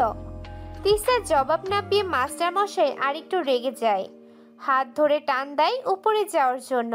কিন্তু তিস্তা ঠায় দাঁড়িয়ে থাকে, নিষ্প্রাণ কণ্ঠে বলে, মাস্টার মশাই, আমাদের সাথে খুব বড় কিছু হবে বোধহয়। মাস্টার মশাই এতক্ষণ পরে তিস্তার এমন রহস্য মাখা বাক্য শুনে হতভম্ব হয়। কি বলল তিস্তা? অনেক বড় কিছু হবে মানে? তিস্তা কি নিজের মাঝে নেই? প্লাবনের উত্তপ্ত রাগ হঠাৎ ছিমিয়ে আসে। নেতিয়ে যায় তার বিশাল তেজ। একটু কোমল হয়, নিজেদের মাঝে অধিক দূরত্বটা খানিক খোঁচান। একটু এগিয়ে এসে স্নেহভরা হাতটা তিস্তার মাথা রেখে কোমল কণ্ঠে বলল, কি বলছিস তিস্তা? কি হবে? তোর কি ভ্রমরির জন্য খারাপ লাগছে তাই এমন করছিস? কি হয়েছে বল? তিস্তা এবার নিজের নিষ্প্রাণ দৃষ্টিজোড়া মাস্টার মশাইয়ের উপর নিস্তব্ধ করে। বৃষ্টির মাঝেও তিস্তার চোখের কোণে থাকা অশ্রুর কণাগুলো বেশ বোঝা যাচ্ছে। প্লাবনের টর্চ লাইটের আলোয় তিস্তার চোখের কোণে অশ্রুকণাগুলো চিকচিক করে উঠল। মানবীর চোখের কোণে অপ্রত্যাশিত অশ্রু দেখে ভীত হলো প্রেমে লেপ্টে থাকা পুরুষ। আহ্লাদের স্বরে বলল, কাঁদছিস কেন তিস্তা? কি হয়েছে? জ্বর দিয়েছি বলে কাঁদছিস? আচ্ছা আর মারবো না, তবুও কাঁদিস না। প্লাবনের কোমল কণ্ঠে আহ্লাদ পেয়ে যায় তিস্তার চোখের অশ্রুকণাগুলো। আগের চেয়ে দ্বিগুণ বেগে তারা ছড়তে আরম্ভ করলো। তিস্তা ভীত হলো। তার হঠাৎ করে ভীষণ ভয় চেপে উঠল। সে স্থান, কাল, পাত্র সব ভুলে গেল এক নিমিষেই। দ্রুত গিয়ে মাস্টার মশাইয়ের হাত জড়িয়ে ধরল। পৃথিবীর সব আকুতি ঢেলে দিল তার কণ্ঠে। একটু আশার আলোর খোঁজে মাস্টার মশাইয়ের হাতখানা চেপে ধরে আকুতি মাখানো কণ্ঠে বলল, আমাকে বাঁচান মাস্টার মশাই, আমি মরতে চাই না, আমাকে বাঁচান, মৃত্যু খুব কঠিন, আমি মরবো না। ভুল জায়গায় এমন অপ্রত্যাশিত কথা শুনে একটু থমকে যায় প্লাবন। তিস্তা মৃত্যুর কথা কেন বলছে? মেয়েটা কি ধীর ধীর উন্মাদ হচ্ছে? এহেন কথা কেন বলছে মেয়েটা? অতিরিক্ত শোকে কি তার মস্তিষ্কের সচলতা হারিয়েছে? প্লাবনকে চুপ থাকতে দেখে তিস্তার ভীত মনে আরো ভয় ঢুকে গেল। তবে কি মাস্টার মশাই তাকে বাঁচাবে না? এই পৃথিবীতে হঠাৎ করেই বেঁচে থাকার ভীষণ ইচ্ছে জাগছে তিস্তার। ভ্রমরীর করুণ মৃত্যু দেখেই হয়তো তার এমন মৃত্যুজাতির উদয়। সে ভীত কণ্ঠে আবার বলল, আমাকে বাঁচাবেন না মাস্টার মশাই, আমাকে বাঁচাতে পারবেন না আপনি। তবে কি আমিও মারা যাব? জমিদারের বউ মধুসুখীর মতো অত ভালোবাসা না পেতেই আমি মারা যাব? প্লাবন হতভম্ব। মেয়েটা কি বলছে আবল তাবল? সে তিস্তার বাহুতে ভরসার হাত রেখে বলে, তুই কেন মরবি? মৃত্যু কি এত সোজা? এসব বলছিস কেন? কারণ মধুসুখী জীবিত হওয়া শুরু করেছে বোধহয়।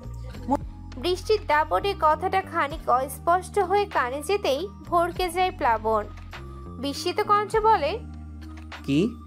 তিস্তা আর ডান হাতে তর্জনী আঙুলটা সামনের দিকে তাক করলো।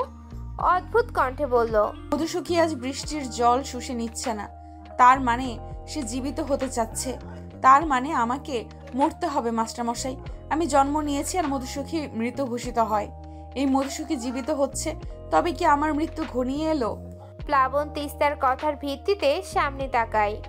টর্চের আলো মধুসুখের উদ্দেশ্যে মারতেই পিলে চমকে ওঠে তার। না চাইতেও দু পা পিছিয়ে যায়। মনে ভেসে ওঠে কিছু যুক্তিহীন বিশ্বাস। মধুসখীতে আজ খড়খড়ে মাটি নেই, ভিজে উঠেছে সে। এত বছর পর তার এহেন পরিবর্তন কেন? তবে কি না, আর ভাবতে পারে না প্লাবন। নিজের অবস্থান ভুলে যায় সে। জড়িয়ে ধরে তিস্তাকে, ভীতকণ্ঠে বলে, এসব কি বলছিস তুই? কিছু হবে না তোর। কিসের সাথে কি মিলাচ্ছিস? দেখবি কাল রোদের আলো পড়তেই মধু সখী আবার খড়খড়ে হয়ে গিয়েছে। তুই চিন্তা করিস না। তিস্তা কি ভেবে যেন খানিক হাসে। নিভু নিভু কণ্ঠে বলে, আমায় বাঁচাবেন না মাস্টার মশাই, নাকি মধুসুখী বেঁচে যাবে? গ্রামের জেলেদের ঘর কি তবে রমরমা হবে আবারও? প্লাবন আর কিছু বলার আগেই অনুভব করলো তিস্তার শরীর ছেড়ে দিয়েছে। হাত পা সব ঠান্ডা হয়ে গিয়েছে। অনেক সময় একটানা বৃষ্টিতে ভেজার ফলে হয়তো এ দশা। প্লাবন আর এক মুহূর্ত সময় নষ্ট না করে তিস্তাকে কোলে তুলে নিল। ধীরে ধীরে সিঁড়ি ভেঙে উপরে উঠছে। তার মনে হচ্ছে মধুসখী পিছন থেকে তার পা টেনে ধরছে। সুন্দর মধুসখী হয়তো রাক্ষসী রূপ ধরে বলছে তিস্তাকে তার কাছে দিয়ে যেতে। মাস্টারমশাইয়ের ভীত মন আরো ভীত হলো। সে দৌড়ে সিঁড়ি ভেঙে পড়ে উঠে গেল। মধুসখী কেন? কাউকেই সে দিবে না তিস্তাকে। তিস্তা কেবল তার। তিস্তার নিস্তেজ শরীরটার দিকে তাকিয়ে বারবার ডুকরে কেঁদে উঠেছে লতিকা বেগম। তিস্তার বাবাও মন খারাপ করে বসে আছে চার পায়াটায়।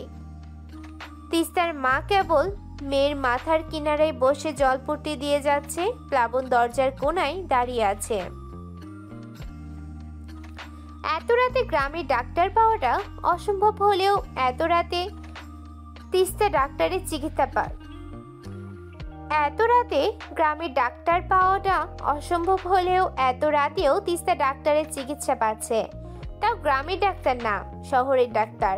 মোড়ল সাহেবের বড় ছেলে মাহিন গত সপ্তাহে সে শহর থেকে এসেছে। শহরে সে ডাক্তারি পড়াশোনা করে।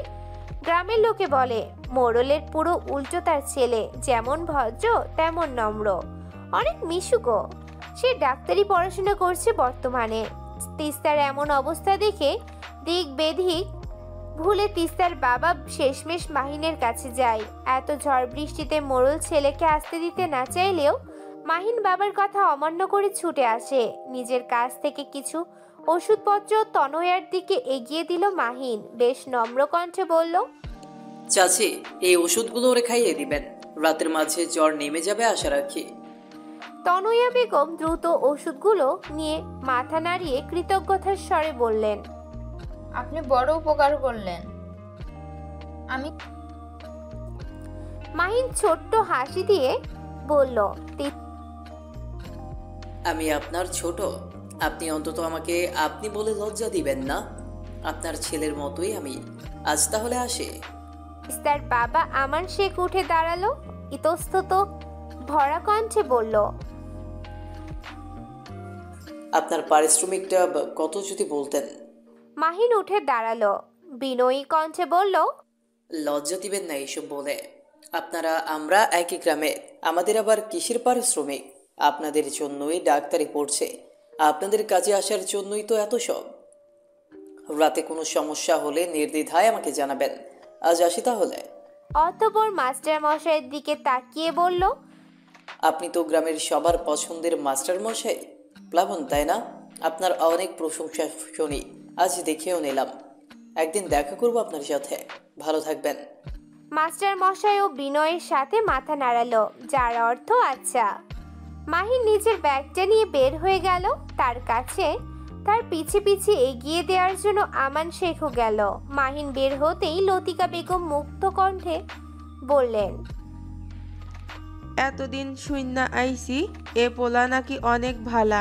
আজ দেখলাম ও মোড়লের মতন চামড়া বেড়ার। এত ভালো পোলা, তারে উপরওয়ালা বাঁচায় রাখো। তিস্তার মা তনয়া বেগমও তিস্তার মাথায় জলপট্টি দিতে দিতে কৃতজ্ঞতার হাসি দিলেন। কিন্তু মাস্টার মশাইয়ের মনে চলছে ভিন্ন দ্বন্দ্ব। সে মাহিনের চোখে অন্য কিছু দেখেছে তিস্তার জন্য। মুগ্ধতা বলা যায় সেটাকে। গ্রামে ভ্রমরীর মৃত্যুর খবরের সাথে আলোড়ন জাগিয়েছে আরেকটা খবর। মৃত্যু মধুর সুখীর খড়খড়ি ভাব উধাও হওয়ার খবর। এখনো পানি আসেনি, তবে মৃতভাবটা এখন নেই। আগের মতন অত খরা নেই। নদীর বুক এখন কোমল হয়েছে, মাটি নরম। জেলেদের মুখে অসাধারণ হাসি। নতুন সুখের দেখা মিলবে বলে মধুসখীর নদীটা বেশ লক্ষ্মী নদী। এ বেঁচে উঠলে জেলেদের ঘরে পরিপূর্ণতা দিবে দুহাত ভরে। দীর্ঘ দুদিনের অসুস্থতায় মিয়ে গিয়েছে তিস্তা। আজ সকাল হতে হতেই স্নান করে রোদে এসে দাঁড়ালো তিস্তা। চোখের নিচে কালো দাগ পড়েছে, মুখে দু একখানা কালো দাগের উপস্থিতি। শরীরটাও সামান্য শুকিয়ে গিয়েছে। হঠাৎ বাহিরের দূরের পথ থেকে গাড়ির শব্দ ভেসে এলো। গ্রামে অত গাড়ি তো আসে না, কেবল পুলিশের গাড়ি আসে। তবে কি বড় অফিসাররা গ্রামে এলো? ভ্রমরের সাথে হওয়া অন্যায়ের কোনো খোঁজ মিলল? তিস্তা ভেজা চুলে গামছা জড়ানো অবস্থায় ছুটে গেল। তনয়া বেগম তখন রান্নাঘরে কেবল ভাতের হাঁড়ি বসিয়ে দিল। গরম ভাত খেয়ে আমান শেখ দোকানে যান। বাজারে তার বড় মুদির দোকান আছে। সৃষ্টিকর্তার অশেষ কৃপায় তার আর্থিক অবস্থা বেশ ভালো। তিস্তাও আজ স্কুলে যাবে। গরম ভাত পেটে থাকলে মাথা ঠান্ডা থাকবে। পেট শান্তি মানেই দুনিয়া শান্তি। মেয়েকে হঠাৎ ছুটে যেতে দেখে তনয়া ডাক দিল চওড়া কণ্ঠে, কে শুনে কার কথা, কে শুনে কার ডাক। তনয়ার ডাকে ঘর থেকে আমান শেখ বেরিয়ে আসলেন। ছোট্ট কণ্ঠে খানিকটা বিরক্ত ভাব মিশিয়ে বললেন, কি হয়েছে? সারের মতন চেঁচাচ্ছ কেন? বাড়ির বউয়ের গলা গঞ্জের হাট অবধি পৌঁছচ্ছে বোধ হয়। তনয়া বেগম খেপে গেলেন। অসন্তোষজনক কণ্ঠে বললেন, আমি কি করব? মেয়ে একটা তো হয়েছে উড়নচণ্ডী, এই জ্বরে গোসল দিল, এখন আবার কই যেন ভেজা চুলে ছুটে গেল। কি করব আমি এই মেয়ে নিয়ে? আগুনে ভাত চড়িয়েছি, আপনি একটু গিয়ে দেখুন না কোথায় গেল। মাথা আবার ঘুরিয়ে টুরিয়ে পড়ে গেলে হবে আর এক কেলেঙ্কারি। আমান শেখের কপালে ভাঁজগুলো আরেকটু গাঢ় হলো। বিরক্তিটা সরে গিয়ে ভাঁজ পড়ল চিন্তার। মেয়েটা এত অসুস্থতার মাঝে ছুটোছুটি করছে, এই মেয়েটাকে নিয়ে সে যত চিন্তা করে বড় মেয়েটাকে নিয়ে তার এক ভাগ চিন্তাও করতে হতো না। চিৎকার চেঁচামেচি না করে একে ওটা বললেই তো পারতে। মেয়েটা যে কার মতন হলো। কথা শেষ করে আমান সিং হন্তদন্ত হয়ে মেয়ের পিছে পিছে গেলেন। তনয়া বেগম একটু মুচকি হাসি দিলেন। মেয়েটা তার বাবার প্রাণ যেন। এই যে মেয়ের কথা শুনতেই বিরক্ত উবে গিয়ে চিন্তাহানাম দিয়েছে মুখে। মেয়েটা অনেক ভাগ্যবতী। শাড়ির আঁচল দিয়ে কপালের ঘামটুকু মুছে রান্নাঘরের দিকে এগিয়ে গেল সে। তিস্তা নিজের বাড়ি ছেড়ে বেশ খানিকটা এগিয়ে গেল। পথিমধ্যে ভীষণ ভিড়। সেখানটায় পুলিশের গাড়ি দাঁড়িয়ে আছে। তার চারপাশে কতগুলো ছোট্ট ছোট্ট ছেলে মেয়ে উৎসুক দৃষ্টিতে তাকিয়ে আছে। তিস্তা এগিয়ে গেল। মোড়ল সাহেবও এখানে আছে। নেপাল জেঠুকেও দেখা যাচ্ছে। মানুষটার শরীরে সাদা ধুতি আর একটা বেশ পুরানো ফতুয়া। ফতুয়াটার রঙও সাদা, কিন্তু পুরানো হওয়ায় হলদেটে রং ধারণ করেছে। সাদা রঙও কেমন ঘেটে যায় পুরনো হলে। পুরনো হলে সবকিছু রং বদলায়, হোক জেঠুর ঢিলে ফতুয়া কিংবা রক্ত মাংসের মানুষ। পুলিশ অফিসারদের কাছাকাছি যেতেই ভুঁড়িওয়ালা অফিসারের কথা ভেসে এলো। অফিসারের কথার পরিপ্রেক্ষিতে মোড়লের কর্কশ কণ্ঠ ভেসে এলো, কিছুই পাচ্ছি না মানে কি? গ্রাম থেকে একটা মাইয়া এমন ভাবে মইরা যাইব আর আপনি পাচ্ছি না বইলা খালাস হইবেন? তা তো হইতে পারে না। যত তাড়াতাড়ি পারেন সেই বেচনারে খুইজা বাহির করেন। অফিসার যেন একটু ভড়কে গেলেন। মিয়ে যাওয়া কণ্ঠে বললেন, আমরা তো আমাদের মতো করেই খুঁজেছি, কিন্তু কোথাও কিছু পাচ্ছি না। কাউকে সন্দেহজনক তো মনে হচ্ছে না। আমরা সব দেখেছি, সবাই তো অনুসন্ধান করা শুরুও করে দিয়েছে। এখন দেখি কি করা যায়। নেপাল ঠাকুর এবার মুখ খুললেন। অসহায় কণ্ঠে বললেন, আমার কন্যার আত্মার শান্তির জন্য হইলেই এই নরপশুরে ধইলেন সাহেব। আমার আর কোনো চাওয়া নেই। কন্যা আমার শান্তিতে পরলোকে থাকুক। এই পৃথিবী তো আর তাকে শান্তি দিল না। মাহারা অভাগিনীটা। কথা থামিয়েই ভ্যা ভ্যা করে কেঁদে দিল নেপাল ঠাকুর। তিস্তারও চোখে জলে টুইটুম্বুর হলো। পুকুরে আর সাঁতার প্রতিযোগিতা দেয়া হবে না। ইচ্ছে হলেই ডাইনি বলা যাবে না। ইচ্ছে হলেও কাউকে জড়িয়ে বলা হবে না, তুই আমার প্রাণের সই। মাঝে মাঝে মানুষ এত অসহায় কেন হয়ে যায়? মোড়লের সান্ত্বনার কণ্ঠ ভেসে এলো, আর কান্দাইয়া কি হইব নেপাল? একলা মাইয়াটা বিয়া না দিয়া ঘরে রাইকা শকুনের খাবার বানাইছো। তবে ভ্রমরি আমাগো গ্রামের মাইয়া, ওর সাথে হওয়া অন্যায় বিচার হইব। তুমি বাড়ি যাও। মোড়লের কথায় সর্বস্ব হারিয়ে নিঃস্ব হওয়ার নেপাল জেঠু ছোট্ট বাচ্চাদের মতো মাথা নাড়িয়ে দুর্বল পায়ে হাঁটা ধরে বাঁ দিকের মাটিতে সরু রাস্তাটায়। পৃথিবীতে সবচেয়ে অসহায় বাবা সে। সন্তানের নির্মম মৃত্যু দেখার মতন অসহায়ত্ব কি বা হতে পারে? তিস্তার ছোট্ট মনে আকাশ আধার করা বিষণ্ণতা হানা দিল। মৃত সইয়ের যত্ন যতটা না কষ্ট হচ্ছে, তার চেয়ে বেশি কষ্ট হচ্ছে নেপাল জেঠুর জন্য। মানুষটার দিন দুনিয়ায় আপন বলতে আর যে কেউ রইল না। তিস্তা মাটির পথটার দিকে ছুটে গেল। নেপাল ঠাকুর একটু হকচকিয়ে গেল বোধহয় তাকে দেখে। যখন ঠাকুর করতে পারল যখন ঠাউর করতে পারলো এটা তিস্তা, তখন ছোট্ট শ্বাস ফেললো, বিষণ্ণ কণ্ঠে জিজ্ঞেস করলো, মা তুই এখানে যে? জেঠুর কথায় ঠেলে কান্না এলো তিস্তার। জেঠুর হাতটা আঁকড়ে ধরে কাপা কণ্ঠে জিজ্ঞেস করলো, তোমার খুব কষ্ট লাগছে তাই না জেঠু? নেপাল ঠাকুর মৃত হৃদয়টা নিয়ে খানিকটা হাসে, তিস্তার মাথায় হাত বুলিয়ে বলেন, কষ্ট হবে সেটাই তো স্বাভাবিক রে মা। আমার এত ছোট মেয়েটা এমন অকালে চলে যাবে কে জানতো। তিস্তা জেঠুর চোখের কোণে অশ্রুটুকু মুছে দেয়। ছোট্ট তিস্তা বেশ ভরসাময় নারীর মতন বলল, কেঁদো না জেঠু, এই যে তোমার ভ্রমরের তিস্তার মাঝে আছে, যখন ইচ্ছে হবে ছুটে আসবে, দেখবে তিস্তার হাসিতে ভ্রমরের খিলখিল হাসিখানা। মধ্যবয়স্ক নিঃস্ব মানুষটা কেঁদে দেয়, বাচ্চাদের মতন মাথা দুলাতে দুলাতে বলে, ঈশ্বর তোর মঙ্গল কামনা করুক মা।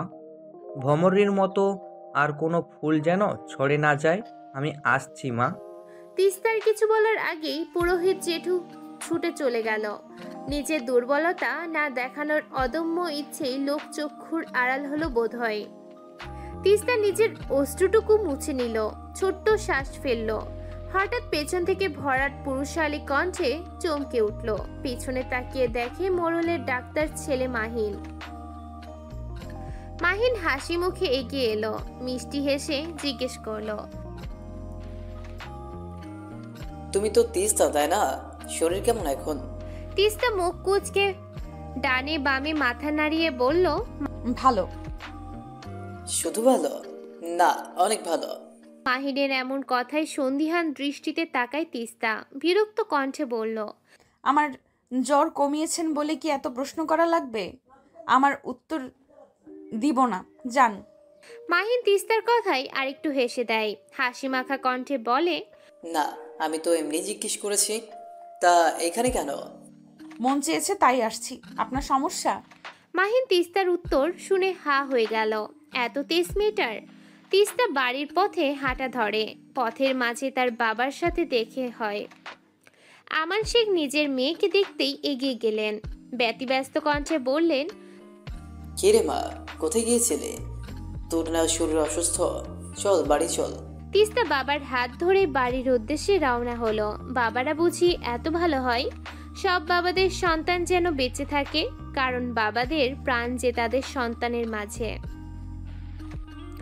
ইচ্ছে না থাকা সত্ত্বেও এক বান্ধবীর বিয়েতে এসেছে তিস্তা। সব বন্ধু বান্ধব তাকে জোর করে নিয়ে আসছে বললেই চলে। তিস্তার মন ভীষণ খারাপ। ভ্রমরী চলে যাওয়ার পর আর কিছুতেই তার আর মন বসছে না। তার মাঝে গত 2 দিন যাবৎ মাস্টার মশাই গ্রামে নেই, স্কুলের কাজে সদরে গেছে। হঠাৎ তিস্তা অনুভব করলো তার পিছে কেউ দাঁড়িয়েছে। চমকে তাকাতে দেখলো মাস্টার মশাইয়ের হাসি হাসি মুখ। তিস্তাকে তাকাতে দেখে মিষ্টি হাসি দিয়ে বলল, কি রে তুই এসেছিস? ভালো হয়েছে, ঘর থেকে বের হয়েছিস। সবার সাথে মিশলে ভালো লাগবে। কে শুনে কার কথা? দীর্ঘ 2 দিন মাস্টার মশাইকে না দেখার তৃষ্ণা মিটাতে ব্যস্ত তিস্তা রানী। এই মানুষটাকে না দেখে মনের মাঝে মরুভূমির সৃষ্টি হয়েছে। তিস্তাকে ড্যাব ড্যাব তাকিয়ে থাকতে দেখে প্লাবন সন্দিহান দৃষ্টিতে তাকিয়ে বলল, কি রে জ্বর কমেছে? তিস্তার ধ্যান ভাঙলো, মাথা নিচু করে বলল, হ্যাঁ কমেছে। কখন এলেন? তিস্তার কিছু বলে না। মনের মাঝে ভীষণ মন খারাপটা এখন আর নেই। কেন? তিস্তা আনমনেই রিমুর দিকে তাকায়। বধূ বেশে তার ছোট্ট বান্ধবী কত বড় লাগছে। হঠাৎ একটা বিষয় নজর কাড়ে তিস্তার। রিমুর বর। রিমু ঘেমে গেছে বলে তার রুমালটা আড়ালে এগিয়ে দিল। ভীষণ মিষ্টি একটা দৃশ্য। হঠাৎ তিস্তা মাস্টার মশাইয়ের দিকে তাকিয়ে আনমনেই বলল, আমার না ভীষণ বিয়ে বিয়ে পাচ্ছে মাস্টার মশাই। তিস্তা নিচু কণ্ঠে স্বচ্ছ কথায় হতভম্ব মাস্টার মশাই। এই মেয়ে কি বলছে? বিয়ে বিয়ে আবার পায় কিভাবে? আজ কতদিন যাবৎ একটানা বৃষ্টি হচ্ছে। বৃষ্টির জন্য ঘরের বাহিরে পা রাখা যাচ্ছে না। তিস্তা মুখ ফুলিয়ে পাঠশালার বাহিরে তাকিয়ে রইল। বরাবরই তার বৃষ্টি প্রিয়, কিন্তু এখন বৃষ্টিতে তার রাজ্যের ভয়। বৃষ্টি হচ্ছে আর মধু সখী একটু একটু বাড়ছে। না চাইতেও মন কু ডাকছে। বাহিরের বৃষ্টিময় দৃশ্যটা অবশ্য তার খারাপ লাগছে না। ভিজে মাটি সিক্ত পাতা এই যেন মনোরম কোনো দৃশ্য, যা সারাদিন দেখলেও শেষ হবে না। মনের মাঝে আজগুবি ভাবনার ভাটা পড়ল মাস্টার মশাইয়ের ভরাট কণ্ঠে। সে গম্ভীর কণ্ঠে তিস্তার উদ্দেশ্যে বলল, এই তো একটু আগে রিমুর বিয়েতে তো আগেই দাওয়াত দিয়েছিল, তাই সোজা এখানে চলে আসলাম। বাহিরে কি দেখছিস তিস্তা? দুদিন পর তোদের মাধ্যমিক পরীক্ষা, আর তুই বাহিরে তাকিয়ে আছিস। পড়াশোনা করার ইচ্ছে নেই? তিস্তার ধ্যান ভাঙে। মাস্টার মশাইয়ের দিকে তাকাই। মাস্টার মশাই আগে থেকে কেমন যেন একটু শুকিয়ে গেছেন। দুশ্চিন্তায় চোখের নিচে কালি জমেছে যেন। আজ প্রায় 5 দিন যাবৎ মাস্টার মশাইয়ের মায়ের শরীরটা ভালো নেই। মা ছাড়া তো আর কেউ নেই তার, তাই দুশ্চিন্তায় নিজের শরীরে আঁচড় কেটেছে অবহেলা। তিস্তাকে চুপ থাকতে দেখে বিরক্তিতে কপাল কুঁচকালো মাস্টার মশাই। রাজভারী কণ্ঠে বলল, তুই এখনই পাঠশালা থেকে বের হয়ে যা। পড়াশোনা না করলে এখানে আসবি না। যা, বের হ। তিস্তা অবাক হলো। মাস্টার মশাইয়ের মন মেজাজ খারাপ তা না হয় সে জানে, তাই বলে সামান্য কারণে বের করে দিবে? আজও। তিস্তা উঠে দাঁড়ালো, নতজানু হয়ে বলল, আর বাহিরে তাকাবো না, এবারের মতন ক্ষমা করুন। মাস্টার মশাই আর কিছু বলেননি। আজকাল যে বড্ড তার ভয় হয়। ভ্রমরী মারা যাওয়ার পর গুনে গুনে 18 দিন পার হয়েছে, আর অবাকবশত এই 18 দিনের মাঝে পুরো গ্রাম ভুলে গেছে ভ্রমরী নামক মেয়েটার কথা, সেই বীভৎস দৃশ্যের কথা। তিস্তাও আজকাল মোড়লের ছেলে মাহিনের সাথে বেশ ভাব জমিয়েছে। সে ছেলে ডাক্তার হলেও বেশ অসাধারণভাবে মিশে যায় বাচ্চা বুড়ো সবার সাথে। এটাই প্লাবনকে অতিষ্ঠ করে দিচ্ছে। হঠাৎ নীরবতা ভেঙে তিস্তার দিকে তাকিয়ে বেশ জোরেই বলল, পুরো নিশ্চুপ ঘরখানায় টিনের বৃষ্টি শব্দকে ছাপিয়ে কথাটা যেন মাস্টারের মস্তিষ্ক হতে হৃৎপিণ্ডে তড়িৎ গতিতে পৌঁছালো। বাহিরের ঝড়কে পাল্লা দিয়ে শরীরের ভিতরে এক ভয়ঙ্কর তাণ্ডব লীলা শুরু হলো। সে ঝড় যেন হঠাৎ করেই মাস্টার মশাইয়ের হৃদয়কে ভেঙে চৌচির করে দিল। ঝড়ের পর ভয়ঙ্কর বন্যায় হয়তো ডুবে যাবে হৃদয়খানা। কঙ্কার কথায় বিরক্তি প্রকাশ করলো তিস্তা। অসংখ্য রকমের বিরক্ত ছুঁড়ে ফেললো কঙ্কার মুখে। অসন্তোষজনক কণ্ঠে বলল, তুই কি সারা দিন আমার খবর নিয়ে বেড়াস কঙ্কনা? তোর কি আর কোনো কাজকর্ম নেই? কঙ্কনা মুখ ভেঙচি দিল। প্লাবনের দিকে তাকিয়ে বলল, দেখেছেন মাস্টার মশাই, এই মেয়ের মাথায় এখন এসব ঘুরছে বলেই পড়াশোনায় মন নেই, কাউকে জানাতে যাচ্ছে না বিয়ের কথা। তিস্তা কঙ্কনার এমন অহেতুক কথাই বিরক্ত হলো। হ্যাঁ, পরশুদিন তার জন্য পাশের গ্রাম থেকে একটা বিয়ের প্রস্তাব এসেছিল ঠিকই, কিন্তু তার বাবা তো সাথে সাথে না করে দিয়েছে। তবে এটা নিয়ে তো মাতামাতির কি হলো? মাস্টার মশাই তিস্তার মুখে গম্ভীর দৃষ্টি নিক্ষেপ করলেন। তিস্তা তো তাকে সব বলতো, তাহলে এটা বলল না কেন? পর করে দিচ্ছে মেয়েটা তাকে। হুটহাট যে মেয়েটা আনমনে তার কাছে অদ্ভুত বায়না ধরে, সন্ধির অভাব, সেটা কি তবে কেবল বয়সন্ধির প্রভাব? মেয়েটার কেবল আবেগ হয়ে রইল সে? এমন হাজারখানিক গোপন প্রশ্ন নিয়ে হতাশার শ্বাস ফেলল মাস্টার মশাই। হয়তো তাকে এ কথাটা বলতে ভুলে গেছে মেয়েটা। নানান তালবাহানা দিয়ে নিজের মনকে শান্ত করলো সে। কঙ্কনার দিকে তাকিয়ে শীতল কণ্ঠে প্রশ্ন ছুড়ল, তুমি কিভাবে জানলে এই খবর? তিস্তা তো নিশ্চয়ই তোমাকে বলেনি। মাস্টার মশাইয়ের প্রশ্নে কঙ্কনা মনে মনে খুশি হলো। তার ধ্যান পাওয়ার জন্যই তো এই কথাটা তুলেছিল। কঙ্কনা বেশ রসালো কণ্ঠে বলল, আমার বড় ভাই বলেছে, মাহিন ভাইয়ের সাথে তিস্তার তো বেশ ভাব। হয়তো তিস্তা মাহিন ভাইকে বলেছিল, সেটাই পরে মাহিন ভাই কথায় কথায় আমাকে বলেছে। আগের পরের কোনো কথা মাস্টার মশাইয়ের কর্ণশক্তি পৌঁছায়নি মাহিন নামটার পরে। এতটা পর হয়ে গেল সে। এখন সব কথা মাহিন জানে, কিন্তু সে জানে না এত ভাব মাহিনের সাথে। অপরদিকে তিস্তার মনক্ষুণ্ণ হলো। সে তো মাহিনকে যেচে বলেনি, মাহিন সাহেবই তো জিজ্ঞেস করেছিল তাদের বাড়িতে এত মেহমান কেন এসেছে। তখনই তো সে বলেছে, না হয় কি বলতো, মাস্টার মশাইকে তো সব বলে, তাছাড়া কাউকে বলে না কোনো বিষয়। এখন মাস্টার মশাইয়ের মন মেজাজ খারাপ তাই বলেনি। প্লাবনের মনটা হঠাৎ থিতিয়ে গেল, ভীষণ তিক্ততা ছড়িয়ে গেল শিরায় শিরায়। আর ভালো লাগছে না কিছু, দাঁড়িয়ে থাকাটাও কেমন অসহ্য লাগছে। কোনো মতে কাঠের চেয়ারটাই গিয়ে বসলো সে। মিয়ে যাওয়া কণ্ঠে বলল, আজ সবার ছুটি, বাড়ি গিয়ে পড়তে বসো। কিছুদিন পরই মাধ্যমিক পরীক্ষা। সবার তো আর তিস্তার মতন বিয়ে হবে না, তাই সবাই পড়ায় মন দাও। মাস্টার মশাইয়ের এমন কথাই বুক ভার করা অভিমান জাগলো সপ্তদশী কন্যার। তার কি বিয়ে হবে নাকি?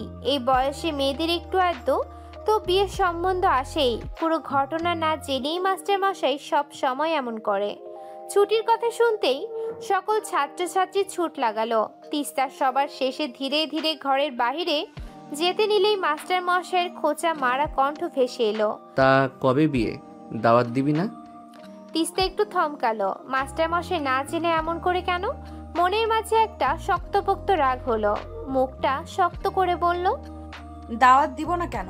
অবশ্যই দিব, খুব শীঘ্রই পাবেন দাওয়াত।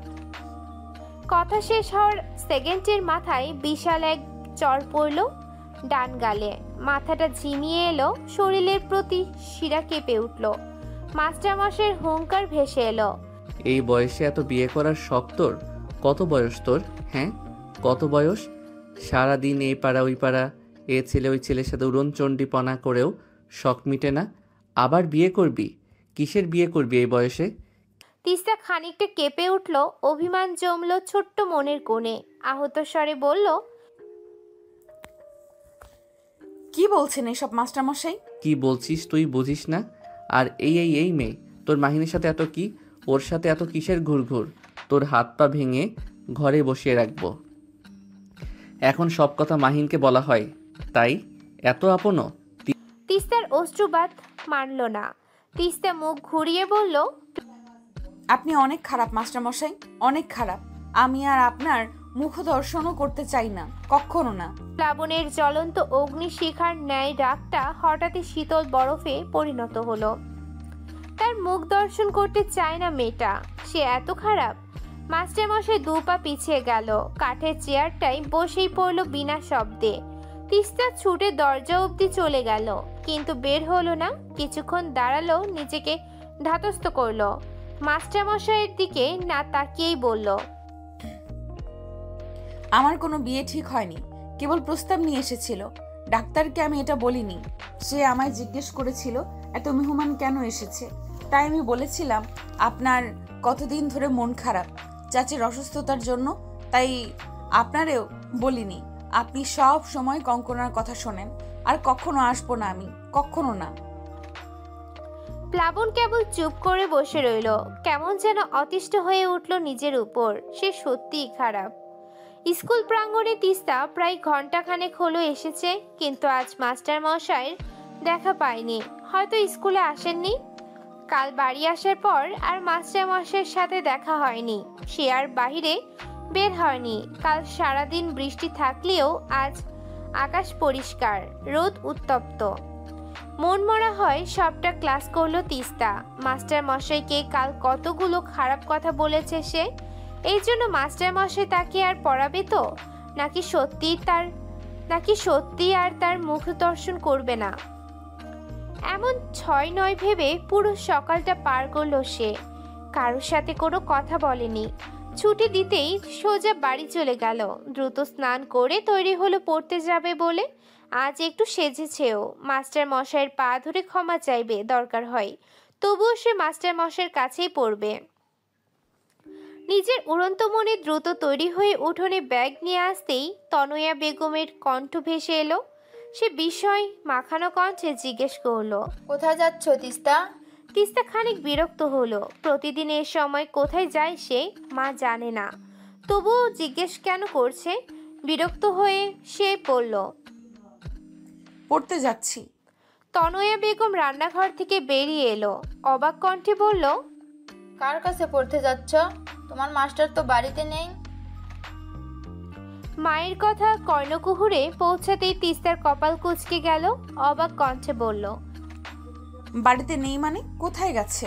তনয়া বেগম বিস্মিত কণ্ঠে বলল, কেন তুমি শোনোনি? তার মা যে অসুস্থ হয়ে পড়েছে। তারা তো আজ ভোরে শহরে গেছে।